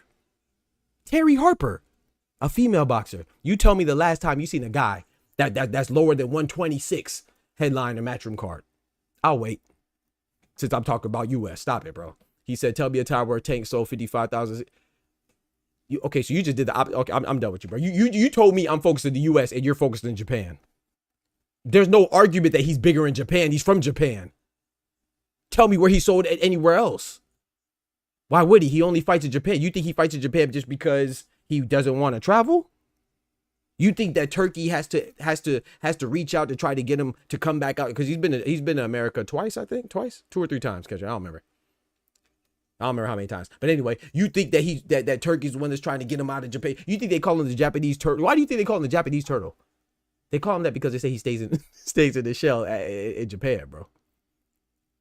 So when you're talking about 55,000, see, you're doing the exact thing that you're accusing me of. You're talking about his marketability in Japan. Duh. He's probably the biggest boxer in Japan. Duh. We're talking about elsewhere outside of Japan. So once again, tell me another time where you see these bantamweights and these junior bantamweights. Tell me a time where you see them headlining outside of Japan. I'll wait. You can't do it. You can't do it, bro. You can't do it, bro. This man Floyd Schofield just headlined the card. You tell me another time you seen a bantamweight or below. Sorry, super bantamweight or no, featherweight or below. Featherweight. Yeah, featherweight because 126. You tell me somebody at 122 or below when they headline the card. Anywhere outside of Japan. I'll wait. Inoue will sell out in Vegas. I hope he does. I hope so. Orion. I don't know if he does, bro. I hope so. Yo. My God. Give me a quick second. My point exactly how you looking at it from a U.S. centric perspective. He said Tank only sold in the U.S. The same can be said about him. I don't know, man. Y'all too smart to be so damn dumb. I ain't gonna lie. I never said that Tank sells. My point of saying that was that people know him. I'm not talking about the sales alone. And the point about the sales part was to say that he's on pay-per-view and Naoya Inoue's not. Y'all, it's like y'all here's one thing and then y'all try to twist it and turn it and manipulate. I'm too good, bro. You can't do that with me, bro. I never said that Tank sells at pay-per-view in Japan. Why would he do that? If I don't even the point is I said that he's known over there. People in England watch Tank. People in England won't watch gosh dang Inoue. That's the point I'm saying. I'm not saying that anybody sells anywhere else besides what we talk about boxing. The only person that's the face of boxing like that is Canelo, bro. So you can keep trying to repeat yourself 1,000 times. I'm still waiting for you to tell me the last time a guy headlined that was under 126. You keep all focusing on the same part, Kendrick, but you're not answering my question because you're trying to avoid it because you can't answer it. That's why. It's not that you don't want to answer it. You can't answer it. Come back up. I can't All right, really hear. All right, bet. You can't answer it, bro. It's not that you don't want to. It's just you can't. You can't do it. So tell me. I can tell you women that headline. You can't tell me one person that's under 126 that headline anywhere else besides Japan. You can't tell me. It's not an Inoue problem. It's a weight class problem. People just aren't interested in that. I hope Naoya Inoue sells out in Vegas. I'm gonna watch him, but people aren't watching, bro. Outside of Japan. It's just is what it is. So tell me, bro. I'm waiting, bro. I'm waiting, bro.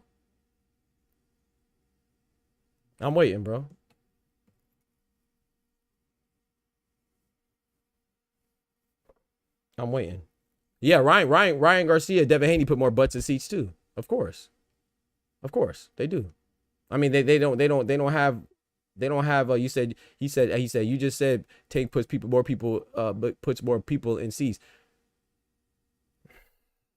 All right, bro, you got it, bro. I ain't got time, bro. I mean, so let me ask you something. So you think if let me ask you this. No, for all jokes aside, do you think that let me ask you this, chat, because you all talk about what I said. So is boxing bigger in America or is it bigger in Japan? What do y'all think boxing is bigger in? Do you think boxing is a more popular sport in America or Japan? Japan. Thank you, Tufo. Can you repeat? I don't think they heard you. Can you repeat that? Where's boxing more popular in America or Japan? Japan for sure. Thank you. So do you not think that Tank would sell out the Ariake Arena if he was in Japan? Do you think yes? If he was from Japan. Oh yeah, for sure. Okay, thank you. Do you think that Anthony Joshua would sell out the Ariake Arena if he was from Japan? For sure. So name me one fighter that would. So you're trying to compare the size of a stadium in a country where the sport is bigger to the American market. Ariake Arena is bigger than where's Tank fighting this weekend? Barclays? That's bigger than Barclays. So why would he sell the same amount? The point is the point is that globally more people are tuning in to a Tank fight, to a Ryan Garcia fight, to a Devin Haney fight, to a Anthony Joshua fight, to a Tyson Fury fight, to a Canelo fight, obviously Canelo, to a whoever you want to say. They're tuning into them more than they're tuning into Naoya Inoue. It's not because Naoya Inoue is a bad fighter, but it's because he's a small guy. What are we talking about here, bro? Like, this is not even a question, bro. Man, stop it, man. Hey, what are we talking about, man? Taking Japan with sell out. Come on, famous. What are we talking about, bro? Man, stop it, man. What I don't even know what the discussion is anymore, man. Come on, bro. There's not one bro. There's not one boxer. Let me think of a boxer on top that wouldn't sell out in Japan if they went over there. I can't even think of one, bro. Tyson Fury would sell out in Japan if he went over there. Come on, bro. What are we talking about, man? Well, I don't know what we talking about, bro. Yeah, yo, what up, Tufo? What's good, bro? What's the word? Ain't nothing, man. Ain't nothing much, man. Shout out to my boy Kendrick. My boy. Man, freak Ty gonna have to chill out, man. Him and Kendrick talk to each other. I'm not going. Kendrick got me got my what's it called? Blood boiling. Blood pressure. Yeah, got my blood pressure up. Yeah. Nah, shout out to Kendrick though. We just completely disagree. But yeah, did you see the workout? Thanks that hey nope, yo. I really just got in the house consistently. Okay. So let me make you a mod too, bro. If you don't mind, I'll make you a mod too, man. If you want to be. You see it. For sure. Right, I really just learned what that was when No, did I think that nigga BFTB. It like that shit kept on going away and coming back. I asked somebody what that was, and then they told me. Why he promoted and demoted you? What you be doing to that man, bro? Like 4 times, like, cause I make comments and then I see the blue wrench next to my name, and then I make some more comments and then I see that it's gone, and I'll be like, okay, No, I gotta get right, man. It'll be there, and then I comment, and then it won't. I'm like, okay. Yeah, I ask, like, what the fuck is that? I gotta And then start those doing are that, bro. moderated. He said, "Oh nah, bro, you can't get it, bro. You mess around, say one thing to me, I don't like, bro. I'm gonna demod your ass." That's funny, bro. Shout out to my boy Ty in the building. What's good, Brethren? Yes, sir. Anyway, what's up, like Jerry Rod? If he was homegrown, you but come on, bro. Stop. Come on, bro. Oh my gosh. So okay, that's my thing though, Kendrick. Okay, now we're on the same page. So tell me another small fighter, bro, that's done that in America. But even Pacquiao, before he started getting a big America, he was like 126, 130, bro. I'm not saying this because I want to be very clear. It's not because I don't like Inoue, bro. It has nothing to do. It's just the reality of smaller weights. It's like women almost. You know what I'm saying? Women might be worse, you could argue, but hell, that's what I'm saying. It's not an Inoue problem. It's a weight class, but we don't like smaller weights. It is what it is. Oscar Colazo. If Ben was at 135, Thank you, Tufo. Thank you, Tufo. That's a great example. Bam's American. Let's see how many pay-per-views Bam been on. How many pay-per-views do you think he will be on? And he's with Matchroom and Eddie Hearn. Fuck out of here. Has he even headlined yet? Well, let me not do that because the last time he was with Jerron Boots Ennis. But I mean, let's talk about that though. He didn't even headline with Boots. Boots is a good fighter. We're not talking about the level of fighter now. We're talking about who they are. Boots ain't nowhere near on anybody's pound for pound list. Bam didn't even headline with him. Okay, then that's my thank you, Tufo. I forgot about Bam Rodriguez. Come on, bro. Stop playing with me, man. Stop playing, Kendrick. Bam number 4 on your favorite content on your favorite content creators list. You feel me? Boots ain't sniffing the pound for pound list. Bam number 4 right now for no good gosh dang reason. And he ain't never headlined nothing. Well, I think he did headline. My bad, Ty. Go ahead. Yeah, go ahead, bro. My fault. Only reason I think he might be passing him is because of he never been undisputed. Where he made this past year. What was it? How am I hating on 3 fights? Sorry, go ahead, Ty. Right? Can you say it again? I'm sorry, I got distracted by Kendrick and Carver. They chatting. Go ahead, bro. I'm sorry, bro. Was it Inoue scheduled to have 3 fights last year, but he only had 2 because the last one was canceled? Yep, because the last one was supposed to be Sam Goodman. Yep, yes, sir. So that was what, Doheny and Neri? Yes, sir. It sounds crazy for him to be in the division he's at. And he grows 42 M's. That's fire though. I mean, he in Japan. Those 2 events. That's dope though. I'm not saying that he's not. I'm not saying that he doesn't have appeal. I'm just saying globally we don't like smaller fighters. No, I get what you're saying though. He got 42 M's from. I saw that list too. I think you talk about that list where it showed like the most. It showed like Tyson Fury and Usyk. Yeah, I saw that list too. Like, all right, so is this from like outside deals, and it came up as that's from his gate. His gate. Yeah, of course. And the pay-per-view he got over there in Asia. Right. You said pay-per-view in Asia? Yeah. Okay. He was pay-per-view over there. Okay. That's why I was like, hold on. I guess we got it for free because, we got top-ranked ESPN. So this is my question to you. Now I don't know this answer. How much is a tank fight in England? You know what? I know it's not. I don't know how much it is, but I'll tell you what it ain't. It ain't free. I put money, it ain't free. Nah. Okay, then thank you, Ty. I rest my case. I rest my case. I can tell you this. I guarantee it ain't free. $80 though. Yeah, it ain't gonna be 80. It ain't gonna be. I'm not saying he has the same pool in America. Naturally, you're gonna have less pool, but it ain't free. I'll tell you that. It just comes down to whatever deals your network got. Man, it come down to Kendrick being gosh dang wrong and Doc being gosh dang right. That's what it come down to. You know what I'm talking about? That's how that Cambosis Stop it, bro. It was you feel me? Australia. Yeah, in Australia. Ain't nobody paying for that junk outside of Australia. Yeah, they paying for that down under, and that's it. They not paying for it nowhere else. What are we talking about, man? That's natural. So I get what you're saying. Yeah, he got pulled. He gonna make that money because he's a big star. Because boxing is bigger in Japan and other places. America's boxing is weak. So what Tank and Canelo, I even say more so Tank, but Tank and Canelo are doing in America is really, at this day and time, is great, bro. It might be making less, but there's a reason why Clarissa Shields fought Savannah Marshall in the 02.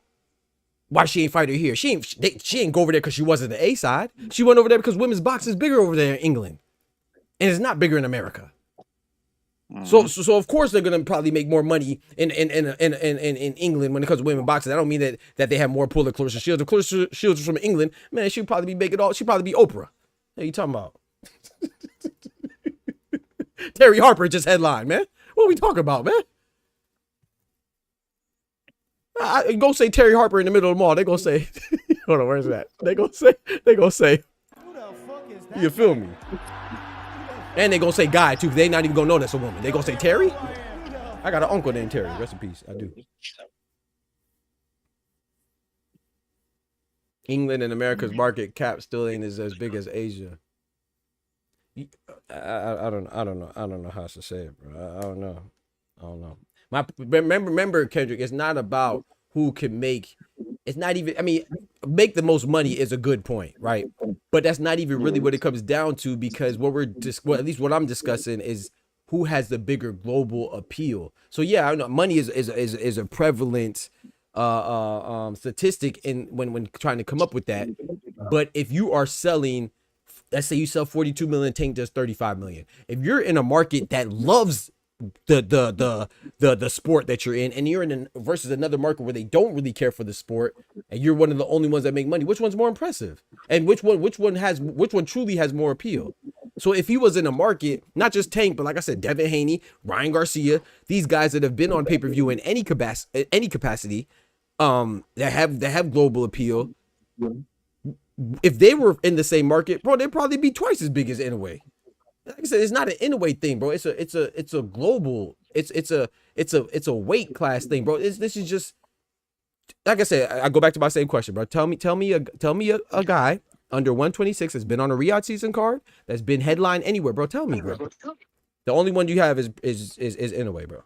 Tell me, bro.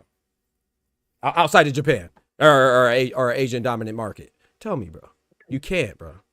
That's kind of like a gotcha, though. Okay, tell me why. Like asking for anybody under 126 that's been on a Riyadh card, or I even had this, or headline, serve the market outside of their home market. Right. You're not gonna find one. You're not gonna find one. Go back to the 80s. You feel me? You feel me? Look, we just talked about. Well, hey Ty, what was the question I just asked yesterday on the square up between Oscar and Ryan? My question was, what if Ricardo El Finito Lopez, who's 51-0, was of a bigger weight? Why do you think I asked that? Come on, bro. The man's Mexican and he didn't even really sell. Come on, bro. The man's Mexican, 51-0, undefeated, but he was a minimum weight. It's not because he was a lower caliber fighter or he's not good. It's not indicative of him. It's just that we don't like smaller weights, bro. Globally, we don't. It's just the lower weights thing. I think it's more how do we view that fighter. Yeah, the man spoke 3 languages, but he wasn't somebody that really related. And he spoke Japanese. Facts. You're right. And he was trilingual. Square up yesterday. Yeah, it was just it was Oscar and Ryan. The man spoke English, Spanish, and Japanese. Canelo went crazy. He just spoke English. Come on, bro. I mean, we started learning one language. He went crazy, bro. It's because he's a bigger fighter. And like you said, being charismatic helps, of course, too. I don't remember if he was charismatic. That's before my time, so I can't tell you if he was or not. I'm not arguing a straw man argument, bro. You just don't want to accept what it is. But I'm waiting for you to tell me. I mean, do you? I could tell you women, so he's not more popular than women. If I could tell you women people that headline, and I'm not talking. I didn't even use the obvious like Clarissa Shields or Alicia Baumgartner. I told you Terry Harper, bro. You can't give me one, bro. You can't give. You could have went to like Nonito Donaire or something. Over Sonny Edwards and Anthony Yarde. Y'all ain't mentioned take headline in the UK at 22 years old over Sonny Edwards and Anthony Yarde. Bro, that's what I'm saying. That's my point. Outside of Japan, I don't think Inoue, and this, I guess, let's stop using Inoue because it's gonna sound like I'm hating on Inoue. Juto Nakatani does not headline anywhere outside of Japan. I'm sorry.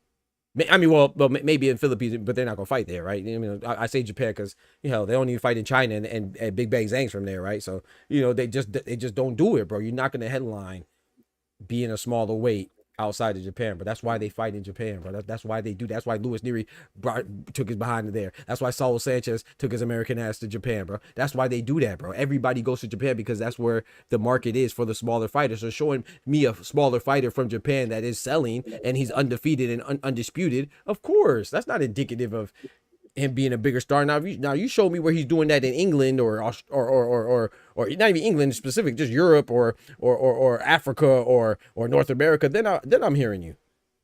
Nah, bro, I'm not going, bro. I mean, the way I got you, bro. When the last time you've been to a freaking Inoue press weigh-in or media day? Come on, bro, stop it, bro. What up, Oscar? I'm gonna have to put a nonsense. Yeah, we talking trash today, man. Shout out to Kendrick, though. We just talking about shout out to Kendrick. He's out arguing the straw man. I gotta ask you something, dog. Yes, sir. You want to bring up relevancy? Who do you say is more popular, AJ or Floyd? Right now, like, or ever? No. Ever. Or Floyd. So why is there a video of him being ignored by everybody and AJ getting all the love? Bro, because that was it. Where was it? No, where was that at? Where was that at, bro? Where was it at? Where was it at? That's my next point. That's okay. You're using as they have a headline outside of the U.S. Mm-hmm. Well, because they don't have to, bro. Like Tank don't have to go out of the U.S. because that's his market. Inoue don't have to go out of Japan. We talk about this all the time because that's no, but that's not the. No, I'm not saying that he has to, but the discussion was like, who could be a star. It wasn't that you don't have to. We're not questioning their star power. The question was who has more star power. We're not questioning their star. I mean, we're not questioning that they are attractive where they're from. We're saying that who has more star power and more attraction globally. That was a question. But go ahead though. Or maybe you'll get there. I can understand the point. Eventually. Yeah. I'll get there eventually. Yeah, maybe. Talk my trash first. Yeah, maybe I interrupt. No, I'm saying maybe I interrupted you too early. Maybe I'm just not following. Go ahead. Maybe I'll follow. My next point was gonna be yeah, they might not headline here because that's not the market here. That's never gonna be the market. That's never because our bigger stars are what? Heavyweights. They're welterweights. Mm-hmm. Which Tank is not though. Tank's not a welterweight or a heavyweight. Okay. No, that's what I'm saying. Like Tank might be like the first guy at 135 that's actually booming. Devin Haney. This level. Devin Haney. Ryan Garcia. No, Tank. I'm not. Okay, so once again, we're not saying who's bigger. That's not the question now. The debate or the argument is it's not if they're the same size as Tank. The argument is that they could sell on their own, that they are stars. Not really. Come on, bro, stop it, bro. Devin Haney's been on pay-per-views, bro. Ryan Garcia has. You said it yourself with Ryan. Oh my gosh. Oh my gosh. Okay, Oscar. So how many pay-per-views has Naoya Inoue been on? But where is he at? He's probably selling in Japan or in Asia. Only in Japan. Okay, and that goes right. And when Ty came in here, what did Ty ask me? And that's my whole point. Like, that's not your point. No. Devin Haney is on pay-per-view in England too, bruh. Who told you that Devin Haney's only pay-per-view in America? That's the point you're not understanding. Naoya Inoue's pay-per-view in Japan only. Devin Haney's not pay-per-view and only in America. Neither is Tank. They're pay-per-view everywhere. That's the difference, bro. What you mean why? Because they're bigger stars. No. Oh my gosh. Oh my. I guarantee you, Tank was fighting in top to his fights before. Bro, what? Bro, Oscar, bro, no, bro, you're not serious, bro. Yeah, wait. I can tell you right now. Wait. Devin ain't a bigger star than Inoue. Wait. No. But this is my point. This is my point. My point is he's not a bigger star, but he has pay-per-view appeal. Look. So if Inoue, I'm gonna ask y'all this. So do you think people don't want to make money? So if they thought that he could sell in England on pay-per-view, you don't think that they would do that? If they think that he could sell in America on pay-per-view, you don't think that they would do that? But you have to cater to your market. That's my whole point. That's what I'm saying. Devin Haney's market is not England, though, Oscar. Tank market England? So Tank is English now. He from Manchester? He be eating crumpets? I'm asking, bro. Is Devin Haney play for Liverpool? I see what you're saying, but I feel like you're just taking a part of an argument that you said on another argument. No, bro. No, the whole Devin did a lot of business with Eddie Hearn, and he been on the zone for the most part or most recognizable part of his career. So of course he will service that market. Okay, so this is my point right here. I'm gonna just break it, but and so I'm trying to make it as simple as I can so as a baseline, right? Naoya Inoue will never be on pay-per-view outside Japan. That's what I'm saying. I don't know how to put it. Devin Haney will be. Tank will be. Ryan Garcia will be. You respectfully what? I respectfully disagree. What do you mean? Okay, so let me ask you this. Okay, you disagree, right? Who's older, Tank or Inoue? Okay, let me ask you something else. No. Hold on. I'll answer your question after you answer my question. Oh, okay. I agree with Doc on this one. Okay. Because So Tank has the opponent pool to do so.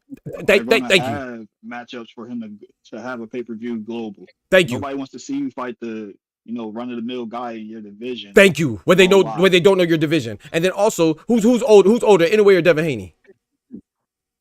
Anyway. Who's older, Inoue or Ryan Garcia? Anyway. So if everybody I just named are younger than him and they've been on pay-per-view outside of their home market, why the heck Inoue hasn't? Ryan Okay. Has been pay-per-view outside of US? I don't know. I think so. Only for Tank and Devin. And then Tank and Devin. I'm about to say those are the two I was going with. Tank and Devin. Yeah, That's yeah. the only pay-per-view. Yeah, facts. Come so on. you say, like you were saying, like some people like to make money. Okay, so why are people having so hard to take Inoue out of Japan? Huh? They just tried. Say it. Yes. Yeah. Say it again. You said why are they taking him out of Japan? Like why have they been trying to get him out of Japan, but they can't because one, the mecca of the Yeah. It's a mecca boxer. Yeah, facts. There, right? Yeah, it doesn't make sense for him not to. But that's why it doesn't make sense, Oscar, because he's gonna make so much money in Japan. If he goes out of Japan, he's gonna lose money because people don't like smaller weights. I mean, they I don't did think try it's to a weight thing get for him, though. Vegas. Yeah. Hopefully he goes to Vegas. But okay, what does that attach to though, Tufo? Mother freaking Riyadh season and Big Turkey. Everybody acts different with Turk. what we talking about? I mean, Terrence Crawford. No disrespect to Terrence Crawford. I love Terrence Crawford. He's a beast, right? What all-time great, just like Inoue, just like Usyk. If it wasn't for Turk, you think he would headline with Israel Madrimov in LA? Stop it, bro. Come on, man. Yeah. Come on, man. Of course, they talk about having to fight at Alcatraz. Who does that? It's cause Turk. Man, and anyway, go outside of Japan without Turk, man, he gonna drown, bro. Watch. Ain't nobody gonna buy that shit, bro. Ain't nobody gonna buy that shit, Ty. I don't know about it. Yeah, I know about it. I'm mad now. I know. He gonna drown, bro. Like 4 o'clock in the morning to watch his fights, they might just go see him in person. Thank you, Tufo. That's a great point. Who does that? Outside of our crackhead asses. Who? Mexicans. A lot of people. Stop it, bro. It'd be like a couple of reviews on. Don't let him ever fight them. I'm glad you just said a couple, because yes, it'd be literally a couple. That's it. It don't be a whole. It'd be a couple, bro. Come on, man. Come on, Oscar, bro. What are we doing, man? Come on, bro. Yeah, come on, dog. I don't know, bro. I guess I have to agree to disagree. I just feel like we're fundamentally we're never gonna agree. Nah, but it's a good conversation, though. This is good. Yeah, we ain't got you. I like to hear your points. You ain't gotta agree. I just feel like I don't know. Like if Tank was to go to Japan, I don't think he headlined. That's crazy. Bro, if Anthony Joshua goes to Japan, he's headlining. If Tank goes to Japan, he's headlining. If Devin Haney goes to Japan, he's headlining. That's my point right there. Who's on that card though? No, hell no. No. It could be Devin Haney versus who you want to put him with. Devin Haney versus Shakur, and it could be me versus Ty on the undercard. It's gonna sell out. Come on, bro. Stop it, man. Come on, Oscar. No, it does not matter. If you, all right, whatever. You said Haney? I don't know about Devin Haney. Devin Haney will sell out in Japan, I think you're bro. right about the vision or whatever. But I think Inoue and his trajectory right now, he might actually transcend that because some of the things he's done recently don't make sense for where he fights at. Right, and I want to say this too. I'm not saying that he'll be as big as Inoue, no, because that's his first time there. He's not supposed to be. But I'm saying that he will sell a significant amount to justify whatever is considered marketable in Japan. Bro, they love boxing. Bro, if you could sell in America, like, go back. Someone said something about Diddy in here. I don't know who said it, but they were trolling. But anyway, like Diddy said, bro, if you could make it here, you can make it anywhere, bro. If you could be a star, if you could make it here, you could make it anywhere. What I'm saying is that if you could be a boxing star in America, you could be a boxing star in a country that loves boxing. We don't like boxing. Bro, boxing is not the first, second, third, fourth, fifth, or sixth biggest sport in boxing, bro. I mean, in America, bro. You got NFL. You got American football, you got basketball, you got baseball, you got hockey, you got golf. All these are arguably bigger than boxing, bro. So you telling me I don't think soccer is bigger than boxing in America. You think so? I don't know. Maybe, I don't know. Yeah, I think it's starting to grow. Maybe. It should be. I hope so. But my point is that if you could be a star in boxing in a place that doesn't like boxing like that, you telling me in a place that loves boxing, you won't be a star there as well? Come on, bro. They would love to have a guy or a girl like or a guy like Shakur or I don't know, Caleb Plant. Caleb Plant would probably break records in Japan. Man, come on, bro. Man, you bro, come on, bro. I'm telling you, bro. I'm telling you, bro. Nah. Oh my gosh. I'm not saying other guys from his weight class there. Yeah, absolutely. See, I'm not saying just take him and drop him. I'm talking about a guy like, you got to remember, Inoue's homegrown. So if Caleb Plant was homegrown there, come on, bro. He was from there, yeah. That's the point, though. That's what we talking about. My point is, in that same market, we had other super accomplished guys out of Japan. Never have we seen numbers like this. Facts. Yeah. That's facts. Inoue doing his thing, though. Inoue doing his thing. Why not, though? Remember, 42 M's off of Neri and TJ, my neck, my back. Okay, but see, that's not fair, though, Ty, because, I mean, it's fair. Shout out to Inoue. I'm not taking away from him. But Neri had historical implications, though. Remember what he did to Yamanaka? He cheated him twice. So, of course, everybody's going to see him try to enact revenge on Louis Neri. Louis Neri trash. That's the only reason why me and you, and I think I can speak for Oscar, correct me if I'm wrong, and Tufo, that's why we cool with him fighting a guy that got knocked out by Brandon Figueroa. We're cool with it because of the historical implications and we know the story. So if we know the story coming all the way across the ponds and the oceans and the hills and the valleys too, then of course they know it in Japan. So if any fight's going to sell out, it's going to be Naoya Inoue and Louis Neri. Because he cheated their undefeated star Yamanaka. There's a story behind that. They could make a movie. Let's say 30 of that 42 came from the Neri fight. Now, 40. You tied 40. No. 40 out of 42 came from Neri. I don't know. TJ, my neck, my back. You feel me? Still got him 12 hits. I would like to see that split though. That's a good discussion. I would like to see how much of that came from Neri. And you know what? I don't want to see because I don't want to take any credit. I'm not trying to take away anything from him. But my point is that, like I said, I just highly doubt that Inoue would be. How could I put this? Okay, just like Clarissa Shields would be bigger if she was from England because England likes boxing and they like women boxing, and that's why they got to go over there. You know what I'm saying? The same way I'm saying the opposite of Inoue. If Inoue was American, he would not be doing what he's doing in Japan. If Tank was Japanese, he'll be doing what he's doing in America probably more. And Devin Haney, or whoever else it is. If Terrence Crawford, if Caleb Plant, any of these guys, bro, that are if they are at a detriment from a what's the word I'm looking for? They're at a detriment from a revenue generation standpoint by being from America. America's not like the only American. Like, I don't know if it's them being from America because the way they are in, primarily like trying to move around here in America, so they in the right market for what they are like. Right. That's true. The weight class. That's true. Yeah. That's a fact.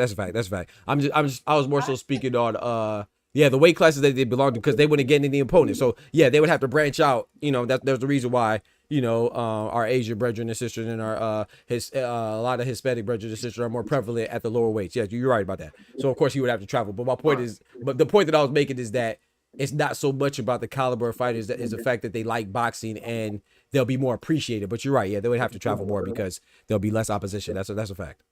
Imagine you feel me. Imagine AB in Japan. My bad. Go ahead. I'm loving the boxing over there because come on, dog. 450,000 for TJ Doheny. Come on, bro. Especially when Tank averages 3. You feel me? 250 here. You With feel me? everybody except for Brian. I have another question too. Do you think that Stephen Fulton, that loss would have been so significant if you would have lost to somebody from America? Or not even America, England. It doesn't have to be America, England, anywhere. What do you mean? Like would that essentially became Stephen Fulton's calling card, was that he got knocked out by Inoue, and it was like all over the place. Why wasn't anybody else all over the place? Stephen Fulton wasn't the first person to get knocked out by Naoya Inoue. I think it's only this continent that actually thought he was a bum.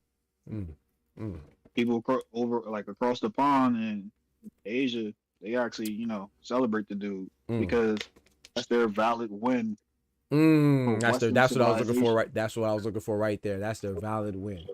That's what I was looking for right there. Come on, bro. Well, didn't like his return, Fulham got love from Japanese guys? I mean, I don't know. I wasn't paying attention.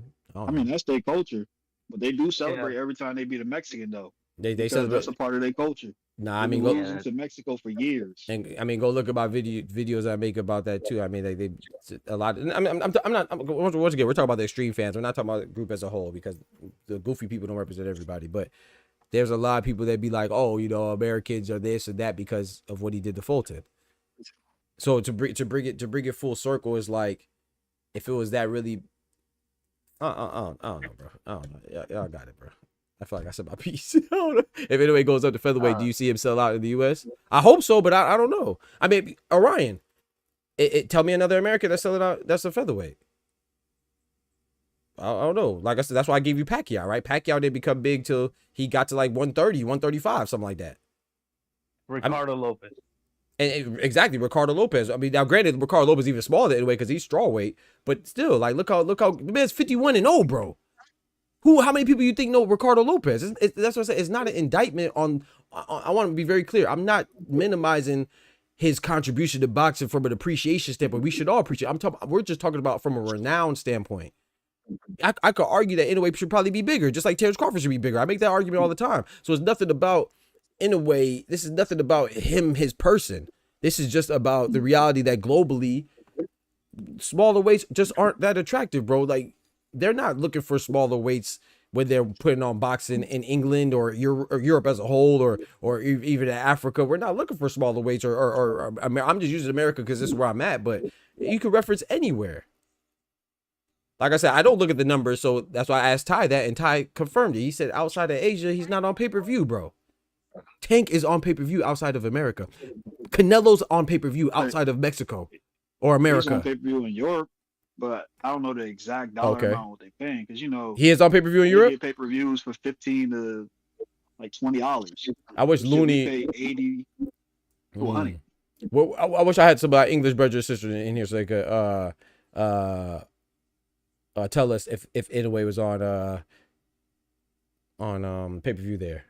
I know Canelo don't sell in Mexico. Yeah, because it's free though. Because Yeah, it's different. Yeah, it's different. Then you go by the terrestrial numbers, views. All right. He said keep it a buck. Our Americans run through Japanese. Nah, I'm not downplaying. This is not a country versus country thing. All I'm saying is that, I'm talking about like attractiveness, bro. Like you're just not gonna see in a way on. I mean, not like I said, not just Junta Nakatan. Who else? Like you'll see. I don't know. I don't know how else to say it because I don't forget to hit that like button, man. That's all I'm gonna say, man. Surprised we don't see super wrestlers on NFL offensive lines. I'm saying if Inoue goes under featherweight, yeah, I don't know, all right, because there's no what featherweight is on pay-per-view here. That's why I posed that question to Kendrick, which he ducked, dodged, and dipped. Tell me. That's what I'm saying. It's not an Inoue thing, bro. We're not gonna see Rafael Espinosa on a freaking pay-per-view or selling out stadiums or Shockey. Yeah, you're not gonna see Shockey. Let's go 30. Yes, let's go to 130. You're not gonna see Shockey Foster, Anthony Kakasi. Hell, Anthony Kakasi just dropped his belt. People ain't even bat an eye. He's from England. You know what I'm saying? So like, bro, it's just a reality, bro. Smaller weight, like Tank is. let's just use Tank, right? At 135, he's an anomaly, bro. Like, not too many smaller fighters. Like I said, Pacquiao, but then that's when Pacquiao was on that phenomenal run when he's beating Hall of Famers. Like, it took Pacquiao to beat freaking Marco Antonio Barrera, Eric Morales, Juan Manuel Marquez, Oscar De La Hoya. Like, you know what I'm saying? It took him to beat all these guys. And freaking who else? You know, whoever else he fought. You know, the plethora of Hall of Famers that he fought, Ricky Hatton, all these people. For him to get that buzz where he got, that's why Pacquiao is exceptional. You know what I'm saying? He took a run. It wasn't like Pacquiao was just fighting and he just got popular. Nah, bro, he came over here and went on a crazy run all the way up to 150 something against Margarito. He fought Floyd Mayweather. Floyd campaigned at 147 a lot. This wasn't no little guy. He wasn't no bantamweight fighter. Come on, dog. That's all I'm saying, bro. I ain't dodged that I made my point. You admitted to it. No, you didn't make your point. I didn't admit to nothing. You still didn't answer. You didn't answer one of my questions, bro. You were just bombarding me with questions, and I was feeling those questions because I'm a nice guy. But you, I'm a nice guy. But you didn't answer not damn one of my questions, bro. Because you can't. It's not that you chose not to. You can't. Did y'all break down the fights this weekend? No. We could kick that. My point was that anyways, it's probably a bigger money man than Tank. Yeah, because you're talking about in Japan, which is why you said the 55,000, which is I was like, that's inaccurate because anybody would be bigger if they're from a place that prioritizes boxing, and you're comparing them with a place that does not prioritize boxing. So like for example, that's like saying Anthony Joshua, he sold out Wembley, and Deontay Wilder can't sell out Texas Stadium or something like that. That's crazy. You don't think if Deontay Wilder was in Wembley, he would have sold that out? Come on, bro. Huh? Say it again. It's not AJ's fault that he was from a place that actually appreciates boxing. Thank you. And that's my point. That's my point. So how could I say that, oh, you know, Wilder wouldn't do the same thing? That's why we're talking about globally, not just where you're from. And I think what's more indicative of that is not the monetary value or because, oh, you have a bigger stadium at your disposal so you can fill it out. No, I think the proper one would be how much do you actually sell and how much are you appealing to other people? What is the testament to your appeal is if when you branch out to other markets, are you still at a price point at all? Ain't nobody paying for Inoue. Like I said, show me. I mean, if you can show me, then I'll be like, okay, bet. But I can show you when not just Tank. Like I said, you're focusing on Tank because you don't like Tank. If I say Tank, you don't like Tank. But if like I said, I brought up Devin Haney too and Ryan Garcia. I brought up Anthony Joshua. I could show you where some of their fights had a price point outside of their home market. Show me where Naoya Inoue had a price point outside of his home market. You have not done that. Nor have you told me anybody under 126 that has headlined anywhere outside of Japan. You have not done that either. Ricardo Lopez. Come on, bro. I would have did it, but he can't do it. I already told. I even gave him an answer. You feel me? Fight. Right. Come on now. Come on, bro. How is that inaccurate? That's actually accurate. No, it's not, bro. You're talking about him selling, and that's not even the argument, bro. I never said Naoya Inoue is not a star in Japan. I never said that.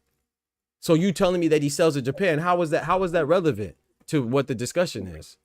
When the discussion is your global appeal and outside of your home market. Which is why I gave you the example of Clarissa Shields fighting in England despite her being the A side. She didn't fight Savannah Marshall in England because Savannah Marshall was the A side. She fought over there because that's where women's boxing is respected and appreciated. That doesn't mean that she's a smaller star than Savannah Marshall. Show me Savannah Marshall's movie. I'll wait. Where's her biopic at? Or biopic, whatever you pronounce that word. I'll wait. You know damn well. That Inoue family biopic coming soon. And that'd be fire though. I ain't gonna lie, that'd be a good one. Just know it won't be in English. It'll be free. You know, it'll be free. It'll be free on. It'll be free on CBS, man. Come on, man. Stop. Yeah, Tubi. Yeah, exactly. Come on, ain't nobody watching that, man. No disrespect. It just is what it is. I think Kendrick is just he got to be Orion. He got to be, bro. I'm done, man. Go ahead. Let's talk about the fights like 247, man. Cause Kendrick trolling at this point. He trolling. I don't care about outside of his whole market. I care about what he made. There's no discussion then, because why would I even engage that? I never said Inoue's not a star. That was never the point. The point is your appeal across markets, which is why I told you Anthony Joshua. I know you from Florida. I mean, you're not from Florida, but you an American just like me. That's why I brought up the whole example of Anthony Joshua being half naked on a freaking magazine cover. You don't remember that example? Inoue does have a pill outside of his market. That's the reason why Bob is so desperate to bring his ass over here to the U.S. Yeah, facts. He's over here having facts over there in Japan talking to Tekken and the Yakuza and shit. Mm-hmm. Yep. Yep. I agree. See, I think, and so this is my rebuttal to that, Ty. That's a great point. So if y'all didn't hear Ty say that he thinks the NWA does have a market, but that's the thing. I think that they want to explore the market. I don't know if they. I think that they, of course, I give people the benefit of the doubt. They do their work. So I think that there's a market for them to explore and them to essentially discover, because I think that they think that he will be appreciated once people get a chance to see him. But people aren't interested in seeing. Well, like I said, it's a time period, like I said, and like Oscar said too, or reiterated. But if you want to see something, which is why I brought up other places, you're gonna do what you got to do to watch it. Tank don't come on at 8 o'clock at night when he's being watched from England or wherever the hell he's being watched from. It doesn't happen, but they still find a way to tune in. Or Anthony Joshua. Anthony Joshua come out at a different time. Now it ain't 4 o'clock in the morning, but I'm sure that people watch him in Asia or wherever you're talking about. So I'm just saying, I just don't. I don't know, man. You ever stop yapping, bro? What up, Savage? They also said numbers is crazy at 3, 4 in the morning though. Hey, facts. And that's our market. Oh, ours? Oh, I don't know. I ain't know about that. No, that's my guy. No, Savage is cool. That's my guy. No, that's my guy. Savage is cool. I appreciate it, Tay. That's my guy. Savage is cool, man. I know him since that's my since the Twitch days. But yeah, man, I just don't see it. But like I said, I hope I'm wrong. I hope when he comes to Vegas that I'm completely wrong. I mean, well, I don't even think that's a really a wrong or right thing. I think that they will. I hope that it sells out, and I think it can. But we'll see. We'll see. I mean, the only thing he really has right now. But unfortunately, it's in jeopardy because, well, I don't know if the date and the venue's in jeopardy, but the fight with Picasso's in jeopardy. Like I said that earlier. I don't know if you were here, but according to Chavo for ESPN, he said that the negotiations have stalled between Picasso and David Allen Picasso Romero and Naoya Inoue. So hopefully we get MJ. That'd be dope. But even MJ Ahmadali, bro, y'all saw where he just fought. Where he fight at? Ty and Oscar and Tufo. I don't even remember where Monte Carlo. He fought in Monte Carlo, bro. Who fights in Monte Carlo, bro? Come on, bro. Man, get out of here, bro. He's still headline though. He's still headline. Come on, bro. I got a question though. You feel me? I got a question though. Yes, sir.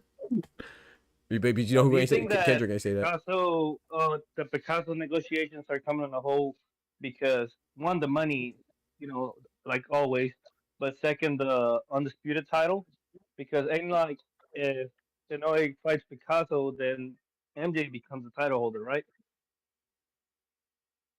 Say that. Can you say that again?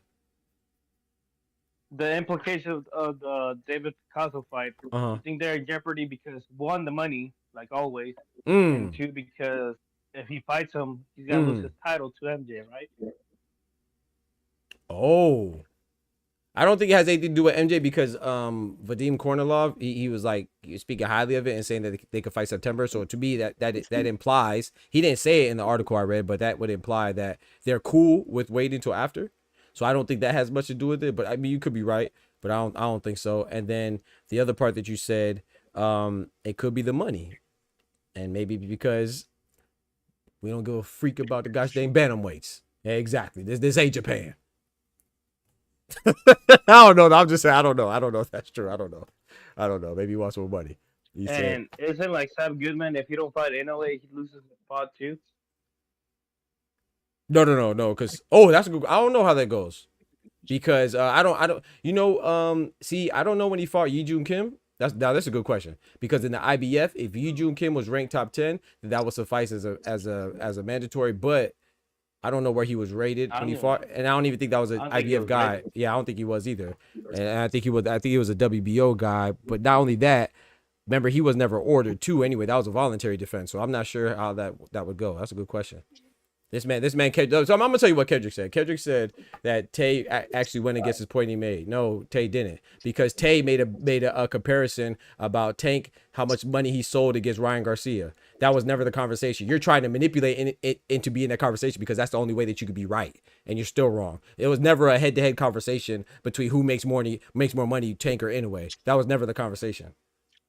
which is why I didn't focus on Tank. But like I said, once again, which is why I brought up Devin Haney, which is why I brought up Ryan Garcia, which is why I brought up Anthony Joshua. But once again, you're just trying to bunker down on Tank because as soon as you hear Tank, I don't know what it does to you Tank haters. You do like you get to losing your mind or something. I don't like you're trying to make it seem like I'm saying Tank versus Inoue. That was never the conversation. You just heard Tank and you started to self-destruct. Because you know what I'm saying. That's why I brought up Anthony Joshua. I brought up England. I brought up Saudi Arabia. I brought up so many other things that don't involve Tank, but you're still trying to focus on Tank because that's the only way that you feel like you could be right, and you're still wrong. I never said, oh, Tank sells more than Naoya Inoue head to head. That was who the hell cares about that? That's what Tay's saying now, and that has nothing to do that's nothing to do with your argument because that was never the argument in the first place. But that's what people do when they're wrong. They try to reach for things that are completely irrelevant. So no, that's not what we were talking about at all. Nice try though.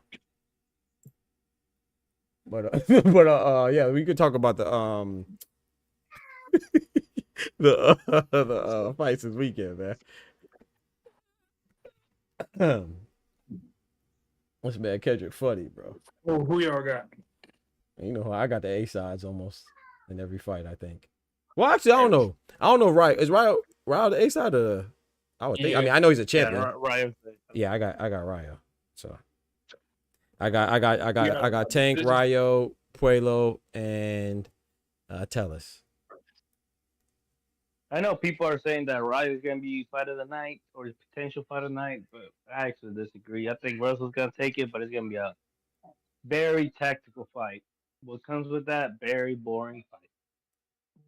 I think I got Puello winning the Santa Martin, and I think that's going to be fight of the night. See, I think it's gonna be a competitive fight of the night. I just don't know if it's gonna have that excitement. I feel like Ryo and Russell are gonna be exciting. He said I said nothing about anything else. Yeah, but I mean but your response initially was a response to my discussion though, Kendrick. That's what I say. Even if that's not what you meant, you said when you get off stream and look back, you understand, Tank, that my point was saying that Inoue might be bigger than Tank. But I don't even get what was the point of saying that. You feel me?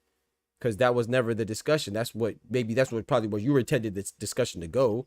But the discussion initially was about global appeal and selling elsewhere. You know what I'm saying? And it's not just it was never just about Tank. Like I said, it's about whatever. Now, what's up with Tank always being late for? Yeah, he was definitely late though.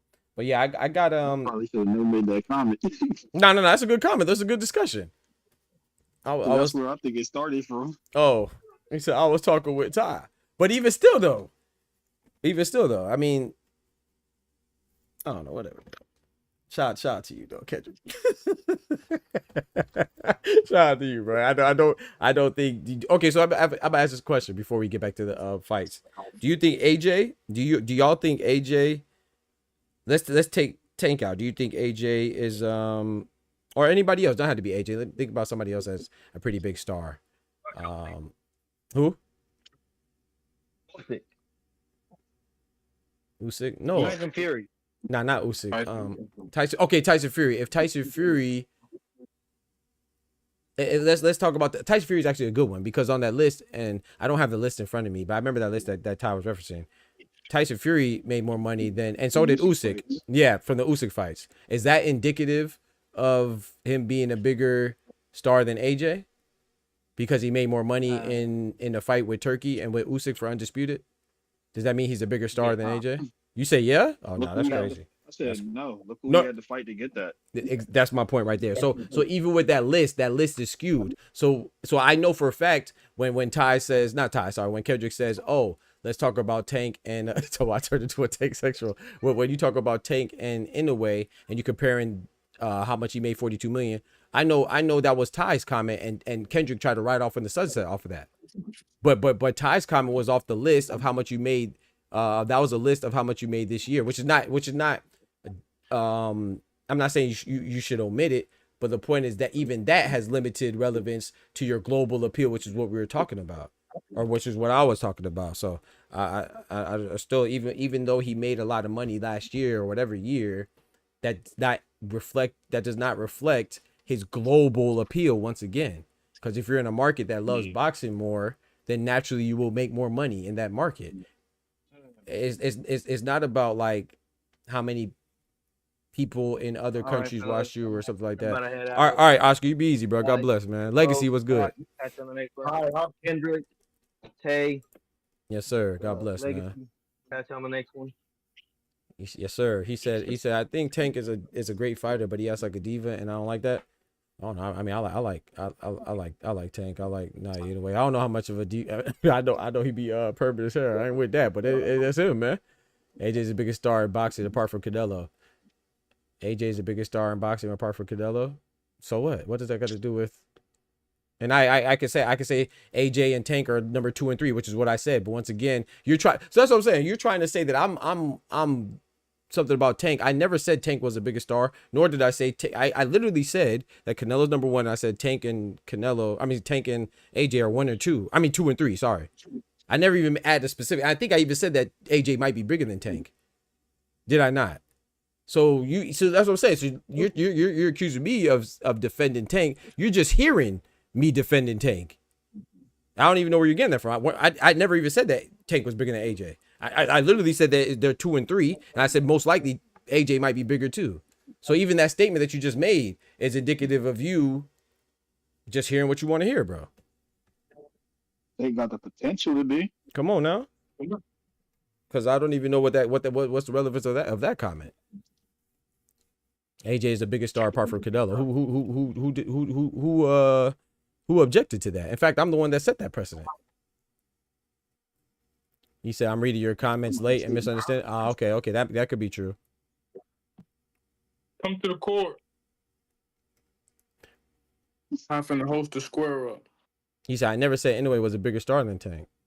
Oh, okay, then I don't know then. So yeah, if you never said that, then yeah, you're right. No, I don't know what you meant then.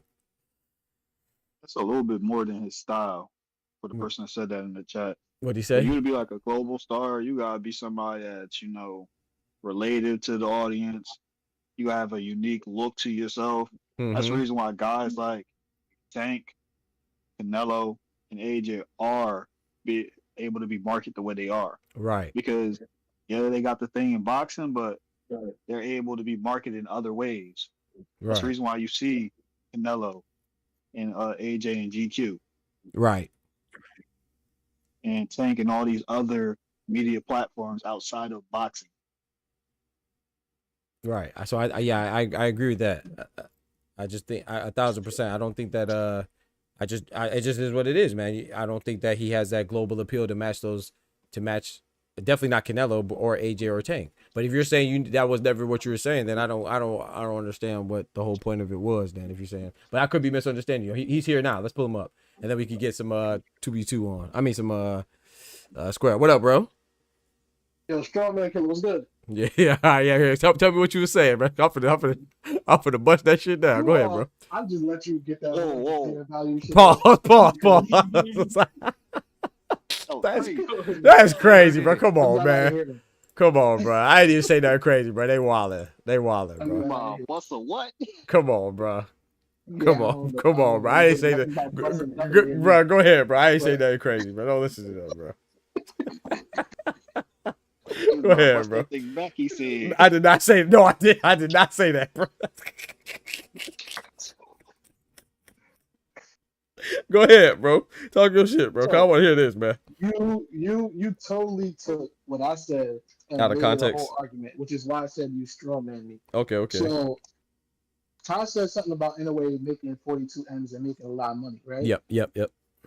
I said Inoue might be a bigger money man than Tank. Okay. So, and when I'm saying bigger money man, I'm saying money, monetary. That's it. Right? Mm-hmm. Then you took it to, who's a better global star? I'm trying to bring you back to what I'm talking about. Because I'm not refuting anything about global stars. Okay. That's not I wasn't even in that conversation. But even that's what I'm trying to figure out where I became the enemy in the global star conversation. Where I'm not even talking about that shit. How I became My bad, bro. My bad, bro. Me take a point, and I ain't saying nothing about it. My bad, bro. He said nothing about star, nothing about global star. My bad, bro. Nothing like that. All I said was money. That's why I brought the 55,000 fans. That's why I thought you said I was making a straw man I- argument. My fault. You said I straw man you. Okay, my bad, my bad. Oh, then we back on this topic like STD to a stripper. You can't make a straw man argument for yourself. That don't make no sense. But you could build a straw man for me and then argue against me, which is what I'm doing. I never say anything about Tank not being a global superstar, which I feel like he is. I would never say Tank is not a bigger global star. But when you say his question was if Inoue makes more money. But even if he makes more money, once again, that'd just be in Japan, though. Okay, but that doesn't matter. Money is money. Cash is cash. No. It does matter in the right. No, I'm saying I don't care where it comes from because if I'm Elon Musk, right, and I'm making $1 billion in America and $1 billion in South Africa, it don't matter. It's still $1 billion. No, it does matter because we're talking. That's the whole. Okay, so when we first started talking about this, or when I first started talking about this, yeah, I was saying that we were talking about the appeal, right, of a fighter. So if we say, oh, okay, so if you're talking about that, let's say you were talking about it, and I say, oh, well, Inoue makes more money in Japan, but then that's I don't see how I straw man you because I wasn't talking. First of all, I wasn't even like that wasn't even for you. Okay. First off, so that's number one. That was in concurrence with what Ty was saying. So I was thinking actually. I was like, he might be a bigger money man than Tank. That was the original statement. He might be a bigger money man than Tank. And that's when I remember that, and that's why I said you're crazy. So what did Ty say that was a response to? Yeah. Ty said that he made 42 M's. Okay, and Ty, what was that a response to? If you don't mind me asking, if you remember, why'd you say that? Because you immediately responded to my comment as if it sounded, absurd, which it does. But the weird thing about it is true though. Right. For two Mickey fights. Absolutely. So once again, so if I'm speaking on the discussion, you're having a discussion with me, and if somebody piggybacks off your comment, how was that not in relation to what I was talking about in the first place, Ty? I mean, Kendrick? I never said nothing about him being a bigger star than Tank. But that was the whole point. That's what I'm saying. That's the whole point. It said he's a bigger star than Tank, yeah, because he made this. No, I'm not saying you said that verbatim. But my point is that when you say this wasn't your comment, but when you like you said when you said you responded in concurrence with him saying it was 42 M's, and his point of saying that was to say, hey man, he may have his star power as big, or he does have his star power. No, wrong again. What you mean wrong? It means that he may have as much money, if not more than. I wasn't talking about money though. The whole point of that money comment was Ty was responding to. Okay, so but Ty just said that he was responding to me. There's no A and B. There's no A and B conversation because Ty just said he said the 42 million in response to what I said. So there was never, if anybody was an A and B, it was me and Ty. Okay, fair enough.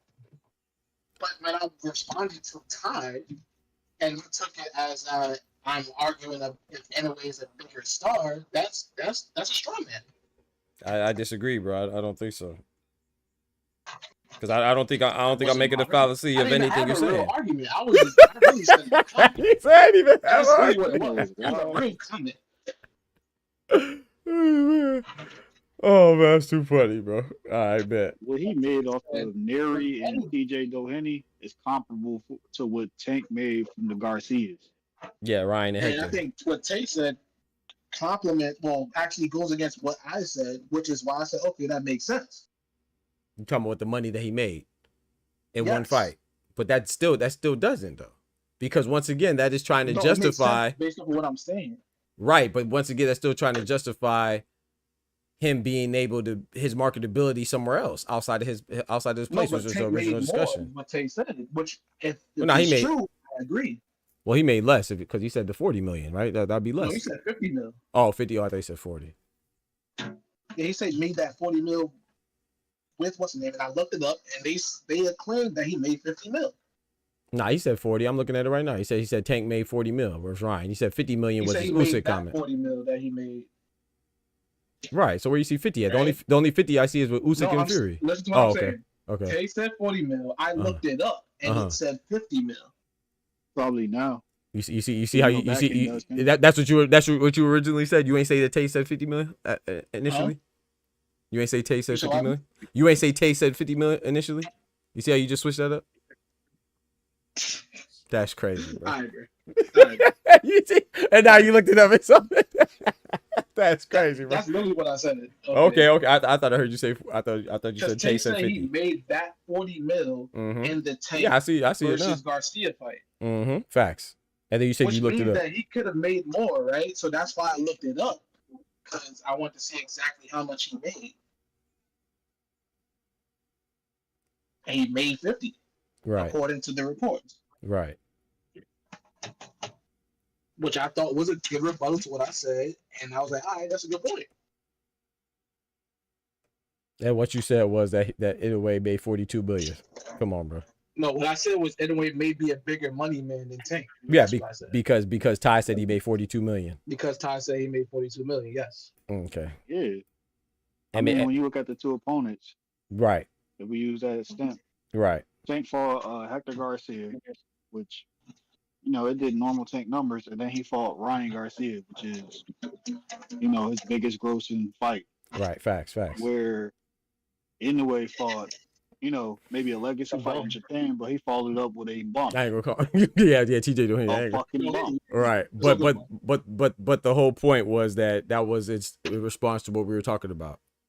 Which we were talking about what? Come on, bro. What y'all were talking about, or what I initially said? Come on, what you would. All I said was, Inoue might be a bigger. Right, Inoue might go ahead. Fizz, what you was about to say? Inoue might be a bigger what? Let me go right to the chat, because please. You can still look at the comments. Yes, sir. You absolutely can. That's why I knew what Tay said. Because did I say from a monetary standpoint or a money man? So I understand what Kendrick is saying. I ain't I'm not refuting what Kendrick is saying. His response to you, but I want to make it perfectly crystal clear that his response to you was a response to me, what I was saying. So how the heck I'm supposed to know when you transitioned? I'll see it. Don't worry. I got you. You want me to look it up for you? I got you. Here we go. Okay, you got it. But anyway, man.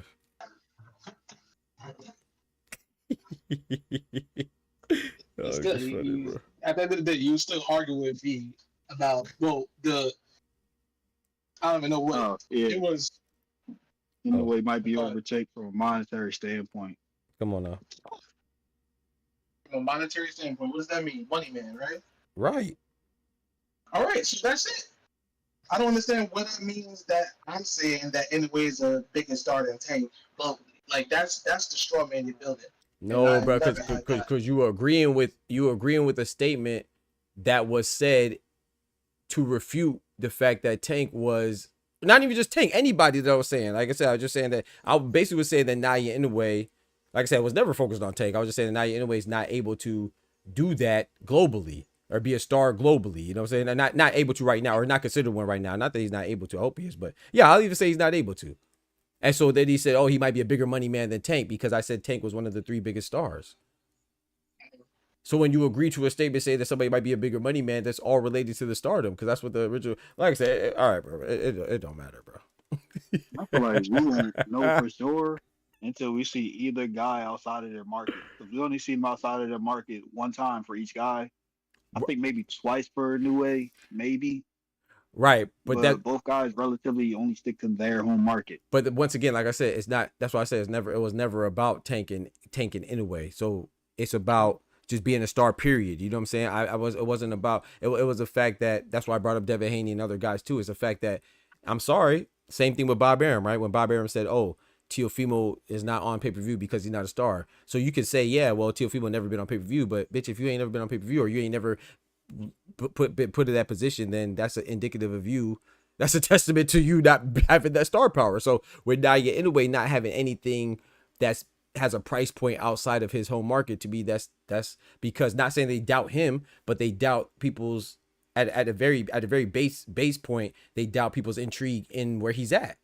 It might not be him, and that's why I said name somebody else that's of small weight, that headliner has intrigue anywhere. So like I said, it's not just Tank and Inoue or Inoue by himself. Like that's why I brought up Pacquiao being what he was once he got bigger and stuff like that. So it was never about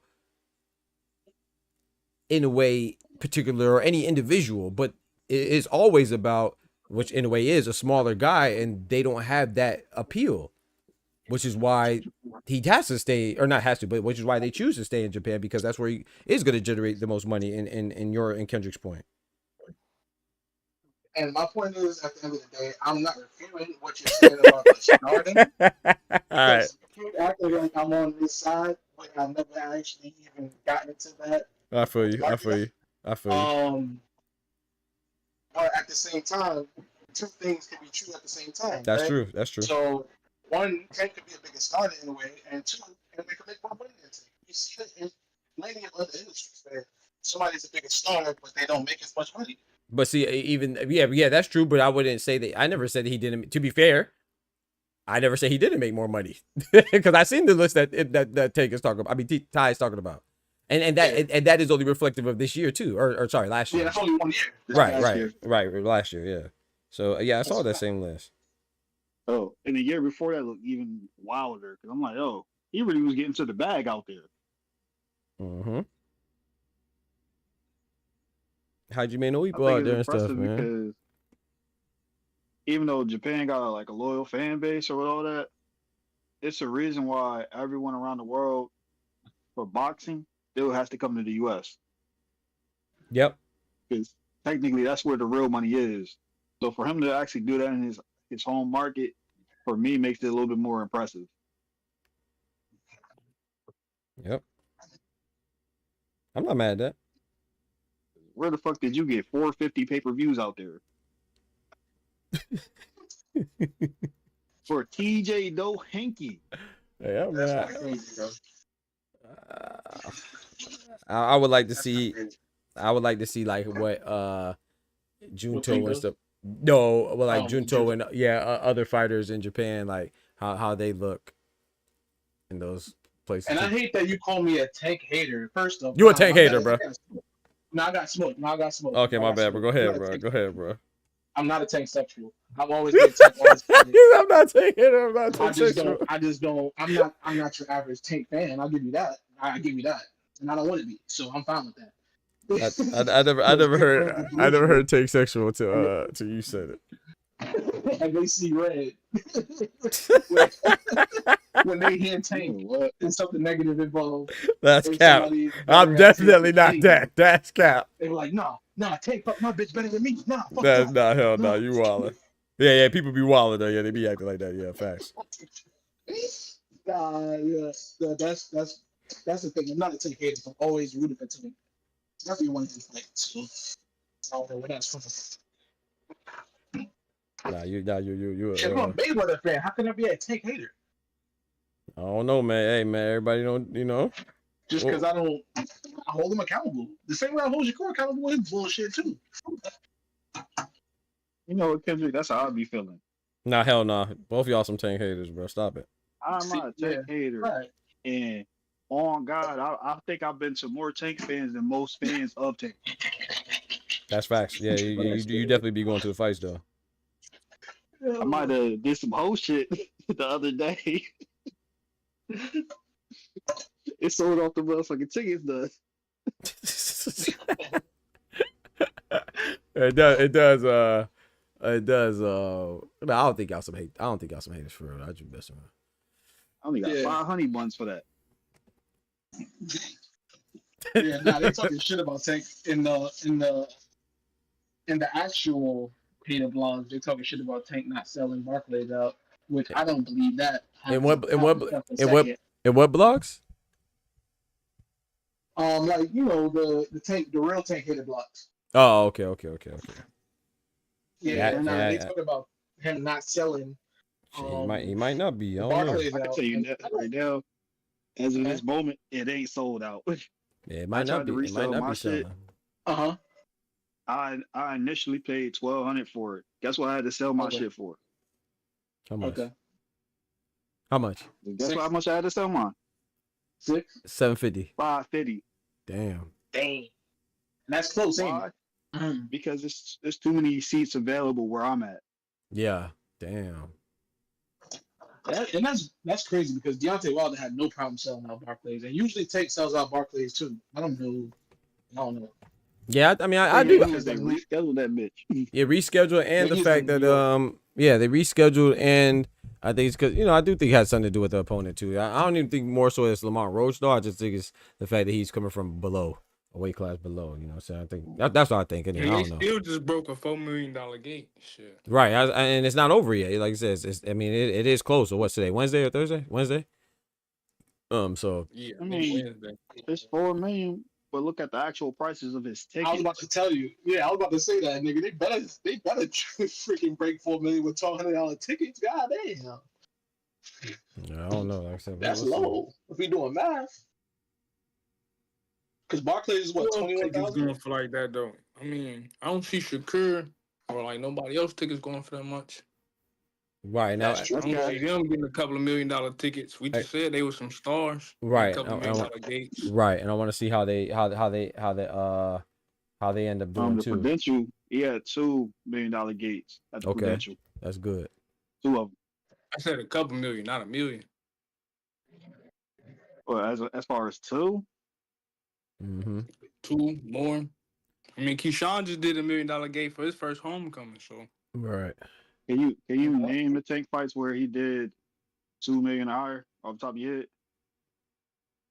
Him and Frank Martin just generated a $22 million gate in Las Vegas. Mm-hmm. That's his most recent fight before Roach. Rolly had a $4 million gate. Mm-hmm. And that was in Barclays. Barclays, like a $20 million gate or some shit like that. I don't remember. I feel like when you in Vegas, you gonna get that because that's Vegas prices.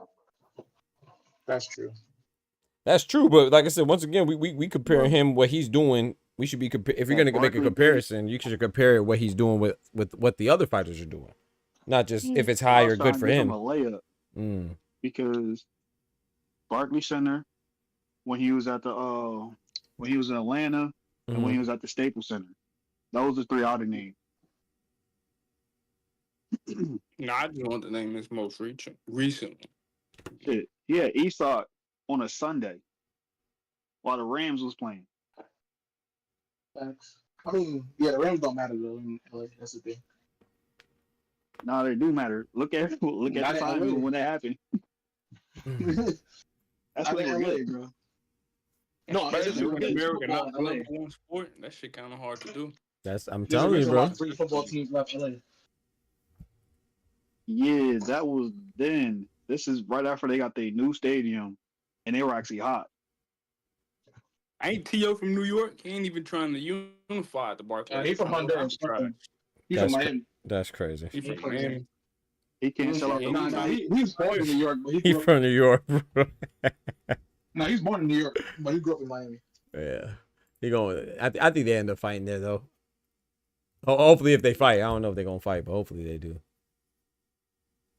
Who? Hitchens and Teofimo. That's what Tufo talking about. To fight in New York for the unification, because he's talking about fighting at Alcatraz. Oh, it's Turk's idea, but for that Alcatraz joint. I don't think they'll do it. I mean, they're gonna probably have to go to the Hulu Theater. No, I don't think so. Hitchens and Teofimo? Oh, I don't know. Yes. Teofimo always in the Hulu, so. But exactly, he never sold it out. Yeah, but that was with Claggett and freaking Wait, Claggett was in New York, right? He fought Cam. I mean, he's in the Hulu. Yeah, where was Claggett at? I don't remember where Claggett was at now. I know. Okay, I know. That was in Florida. He fought Claggett in Florida. I know. Jermaine Ortiz was in Florida. I don't remember where Claggett was. It might have been Florida too. I don't remember. No, I think Claggett was the one in Vegas. Wasn't that Super Bowl weekend? Vegas? No, Jermaine Ortiz was in Vegas. Was Super Bowl weekend. I remember that. Jermaine Ortiz. That's the one that was in Vegas. So Jermaine Ortiz was in Vegas? Jermaine Ortiz. Jermaine Ortiz was in Miami. Theo fought Claggett in Miami at the James L. Knight Center. I went there, bro. There is no more than 11,000 seats in there. Oh, okay. Yeah, you're right. You're right. Yep, you're right. You're right. I'm wrong. Jermaine Ortiz was in Vegas. My fault. Because You're right. I've been You're to right, that Ty. arena, and that shit's small as hell. It still ain't so that shit.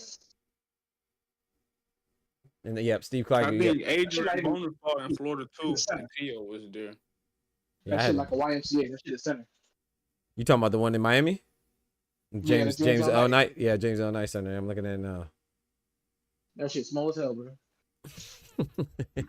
But where did he fight? That's where they had to mix with it. That's where they had to mix That's with a good question.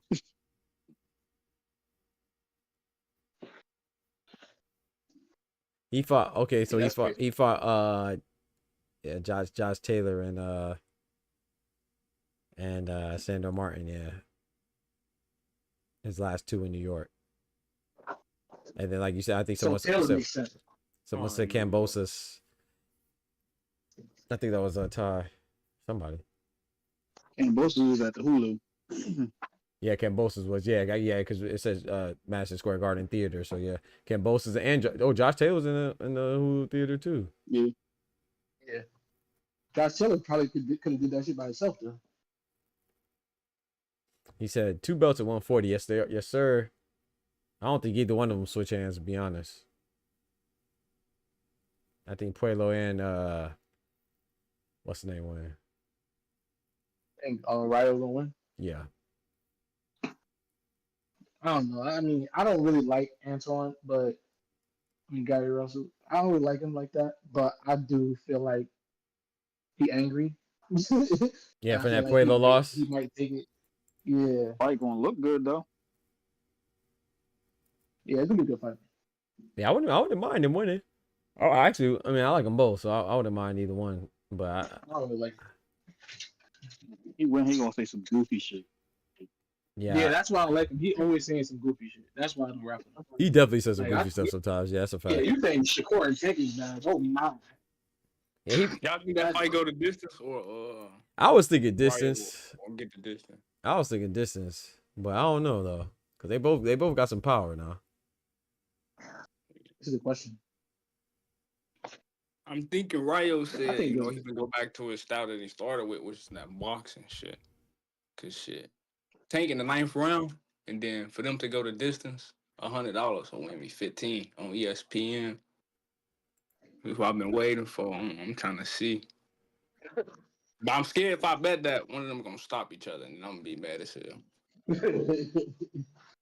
Hey, I risk it for the distance. Go with your gut. You said what?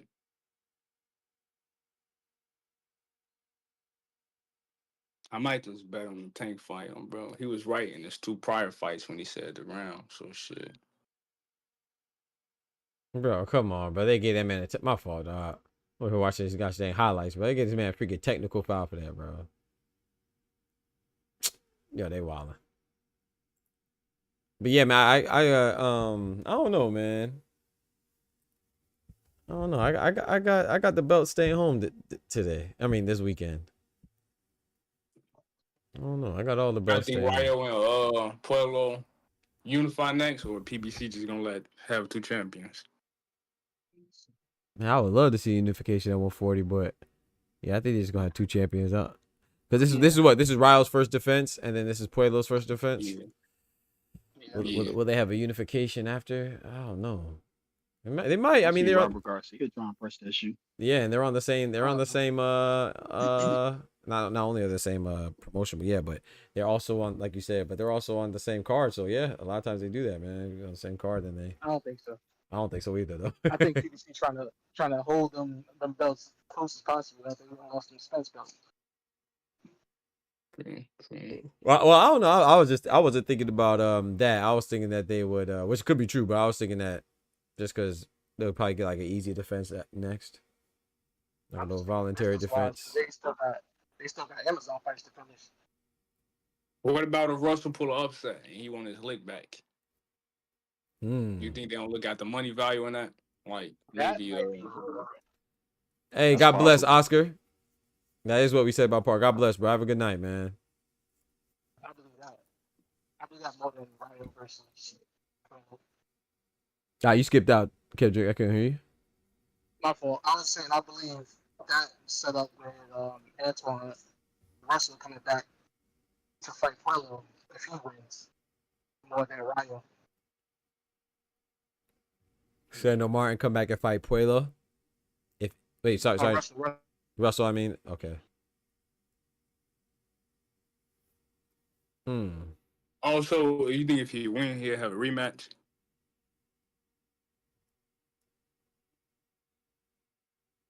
Yeah, man, Mike, we can't hear you, Kendrick. If you talking, we can't hear you, bro. Oh, he's muted. He's muted right now. Okay.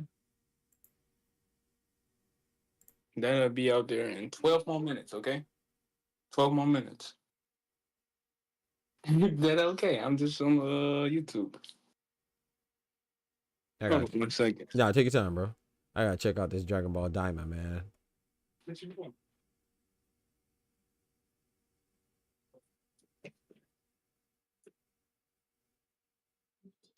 But yeah, man, I think Diamond? Yeah, I gotta check it out, man. I was looking at this basketball clip, and then something came up afterwards. Like apparently they got Super Saiyan 4 in there now. Mm-hmm. And it's not Mickey. So it's canon now. Yeah, no Mick. That's too Yeah, funny. I'm back. Yes, sir. So who y'all got? Y'all got I got Tank my stoppage. What round? Gary Russell by decision. Okay. You put Alberto by decision. You put your Tell us might get a stoppage.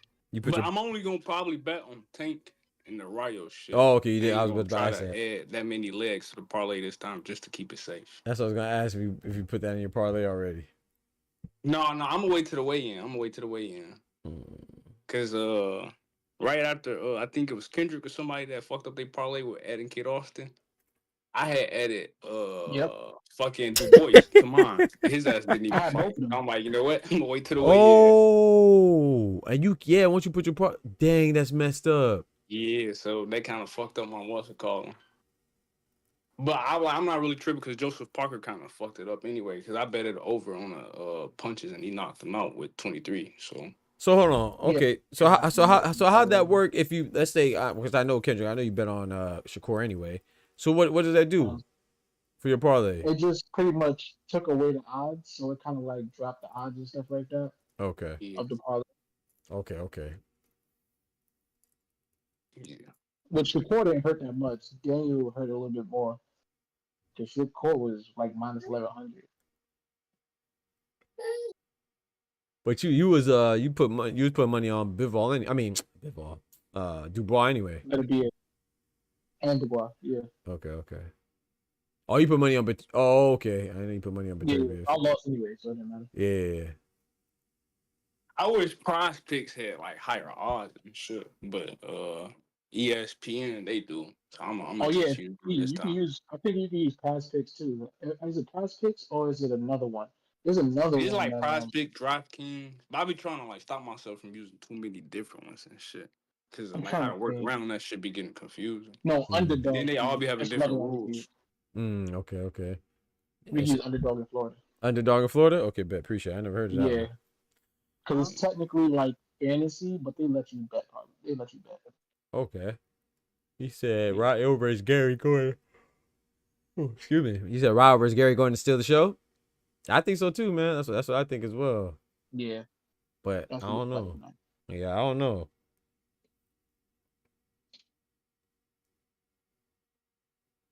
Man, that might be a good fight. I might put some loose change on Tank. For what?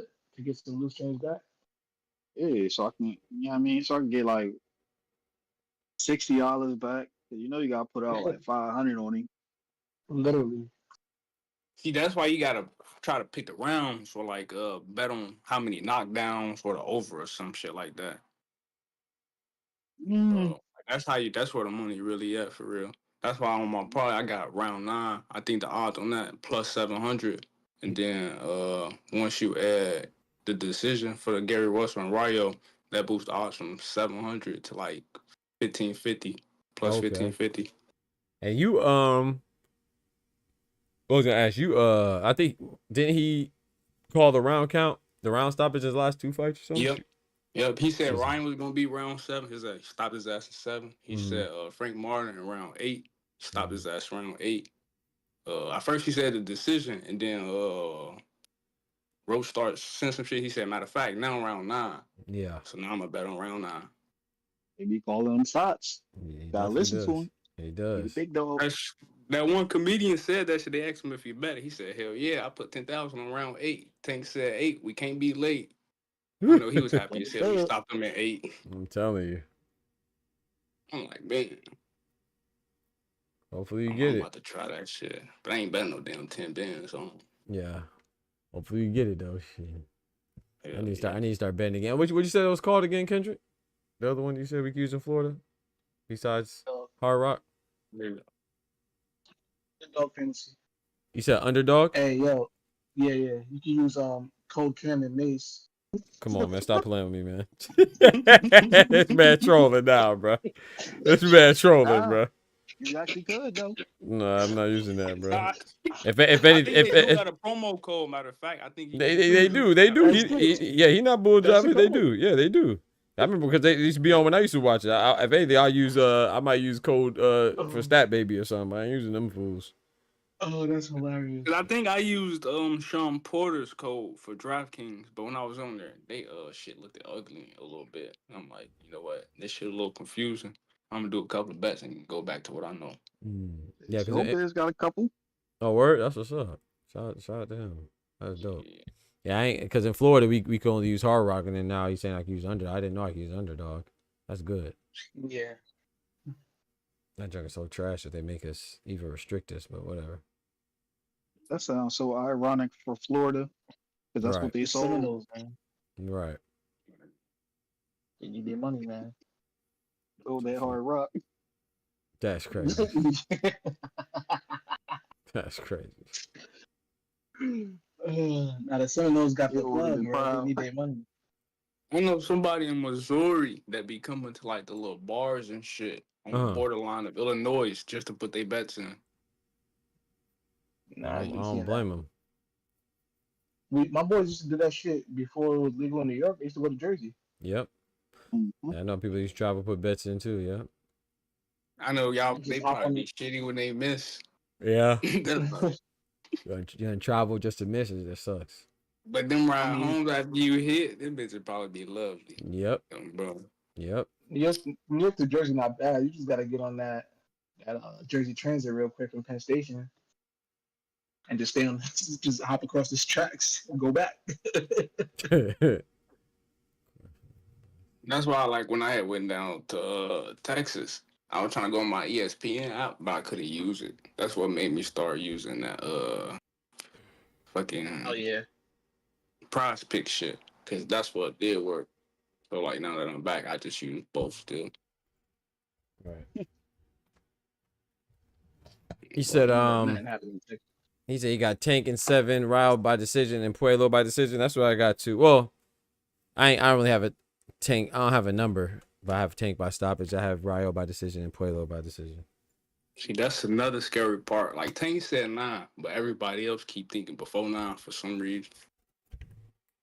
And then the way Roach talking, like, it sound like he gonna be standing right there in front of Tank for Tank to, do what he do. So it's like, oh man, that's making it even worse. Yeah, that's how he gonna be right there. That's why when I bet it on the Frank Bar fight, I was happy he was doing all of that moving. And then as soon as he got the over, I seen the compute box. I'm like, bet, knock his ass out. So, if I bet on round 9 and this nigga just standing right there, I'm gonna low-key be shitty. Because I know that knockout probably be way closer. Well, some people were talking about because at the workout he looked stiff. I'm like, come on, dog. It's a workout, bro. Like, yeah. Somebody he gonna be knocked out in 2 rounds. So he might though. I mean, I don't know. He might. I don't know. I don't think so. I think it's gonna be a pretty decent fight until. Yeah, that's what I'm saying. Because if like Tank been calling the shots, and then like when they ask him, he like, oh, this one might go decision. It's like, okay, he giving him some credit. And then I heard Coach Kenny and him say that too. Oh, word. Okay.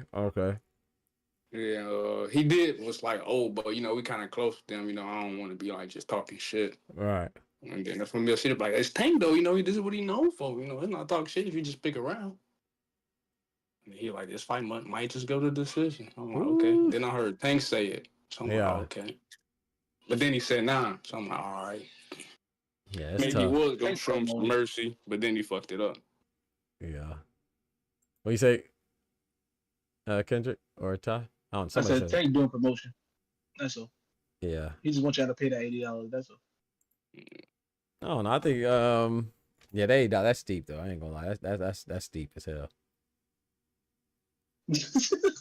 that is steep, bro. I ain't gonna lie. Yeah. For that card. When was the last time Tank been 12 rounds? Like that game bullshit, huh? Cruz. Yeah, Cruz. Yeah. Cruz. Yeah, matter of fact, yeah, Cruz. Mm-hmm.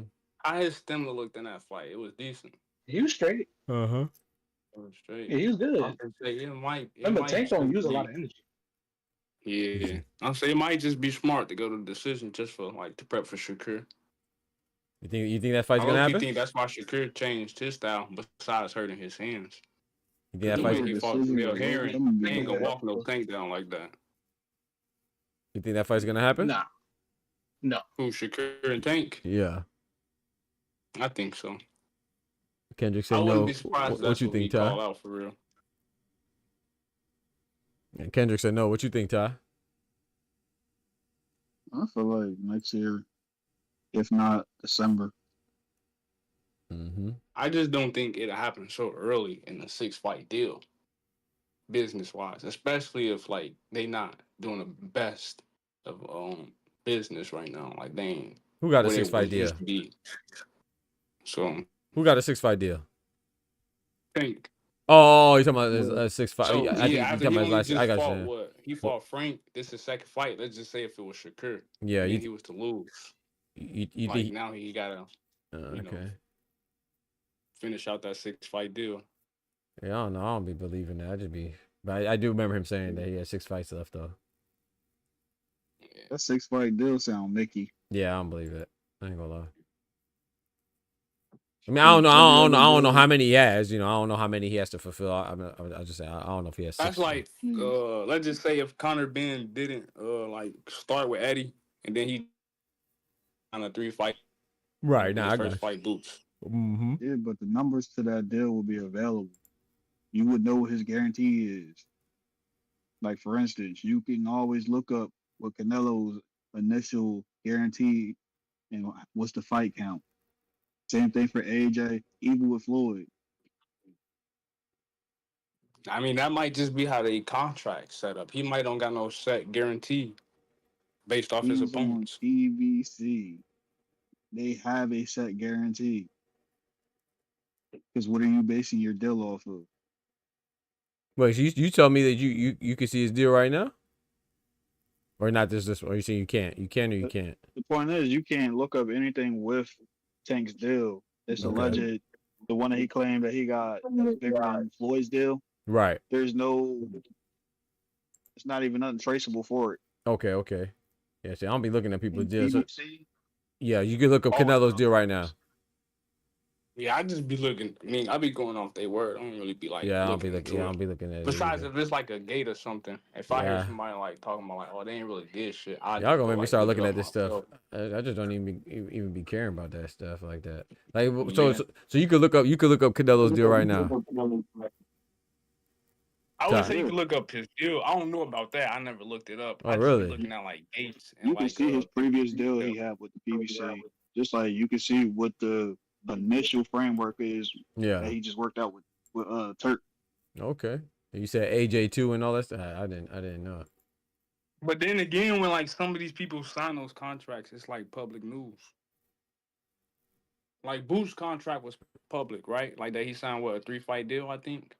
Mm-hmm. They want no number on that motherfucker. Yeah, we can't find it. Right, so I know like for example, with Turk has 4 fights. I didn't know, I know because they said it and stuff like that, but I didn't know that you could look up the particulars, how much they got guaranteed, how much. Yeah, I didn't know that. Like Shakur's deal he got with the Zone, guaranteed 5. That's his what is it?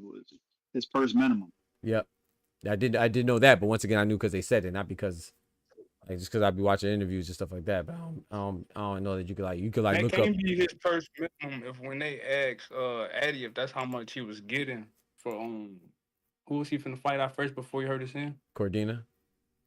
Yeah, and then he was like, "I'm not gonna say how much it is, but it's not that much." Like, That's that they were still and then he negotiating at that started laughing. time when he was going for Cordina. Yeah, send that documentation to me. I would like to see that. I ain't know that. I have a hard Yeah. time. I have That's a what I'm hard saying. time believing If that. a public number don't come out, like I don't Yeah, think I you don't can even know. find somebody's contract. Yeah, I don't even know why they would release their contract. I don't even know why they would make that public information. That's why. The only thing you can't get is what dudes get on the back end. Yeah. But Okay. as far as what they initially signed for, that's always something that goes into the record books. There's certain, like, how do you think dudes make these certain lists? What I don't list? think so. Then like people just see know why what to not, ask for. Like as soon as they come to the what's it called. Like what list you talking about? What list you referring to? As far as like the top paid athletes. Oh yeah, well that stuff I just always Forbes assume. list. Yeah. So those lists I just always thought that was public record of sales and all that stuff. Like I thought that was all inclusive. But I was talking about when you said that you could see like their contract, you can see like their minimums per fight, like and other stuff like that. I didn't know you could see that stuff. So when What I they see initially signed for, like, right, when they actually break the news, when they sign for it, they usually put out the numbers. It's just like when you get the official numbers for the pay-per-views. Unless it's the zone, they won't put out the official, but they'll put out what the guarantee was. okay, That's how we knew AJ got his 100 M's for that 7-year deal he signed with the zone, not Mattress. okay. Man, no, I never seen that. But like I said, then again, I don't look up stuff like that. So like when I see like the numbers, like for example, the ones that you're talking about with like that we were talking about with Inoue had 42 million and Usyk had this.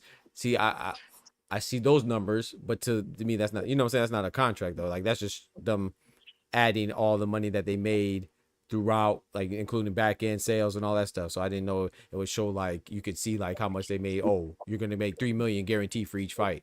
And then, like you said, in the back end, I didn't know that you could just see that. Well, I mean, I just, like I said, I never thought it was public information. I didn't know. I just never thought about looking into that stuff. And then I did hear guaranteed. It's just like it's like a minimum pay basically. Like you just Yeah, your guarantee is the minimum. That's what's usually put out. Right. And I don't see why not, because shit, we know every NBA, NFL, MLB, NHL players. That's true. Money, Yep. It's not. I mean, boxing a little bit different. Like you don't gotta talk to the Warriors to see how much you gotta like pay them, or they gonna pay you before they play. Right. Like, you gotta talk to the person who signed you. Mm-hmm. Yeah. I just didn't know that they. Like I said, I don't see the issue with it. But I never thought about looking into people's contracts and their minimums and all that stuff. I mean, people, promotional companies would be like the Warriors, wouldn't they? Yeah. Yeah, but I'm saying like if a Tank and Shakur finna fight, right? Not like a Tank and De Los Santos, because that'll be in house. But it's not no in house in the NBA. Yeah, we wouldn't know how much they made at the That's why back end. contracts put out. Mm-hmm. Yeah, it's not nothing to hide. But I'm pretty sure PBC wouldn't want like people knowing what Tank minimum is. So when they got a star coming to the table, they be like, "All right, this is what I want. If this is what he gets." That's you're right. That's what I thought it was just like announced every time he has a fight. They like when they should have put out the fight metrics for what the card is. They give you what the minimums are. Okay. I think I've actually sent you a spreadsheet of what a card actually made before. Bet that's interesting because I agree. Just because everything so so when they negotiate everything is, I mean each fight is an individual negotiation. So I just thought outside I just thought that was stuff like Tufo said, like you want to keep that as close as possible. So when people come to the table, then you kind of have I'm saying your stuff not disclosed like that. So. I get the minimums though. That makes sense. Yeah, because if you for example, like Shakur signing with 3. I remember I knew how much he made his minimums. I don't remember what it is right now, but I remember when it was first announced that he signed with Matchroom. But I just saw an interview. I didn't see like documentation is what I'm saying. I never saw any documentation. Like if Tank had came out like, oh yeah, I got a 6-fight deal worth $450 million. You'll see reports about it everywhere. Mm-hmm. But he just said he came out of his mouth saying that. Who came out their mouth saying that? I don't remember hearing the number. He put a dollar amount to it. Okay.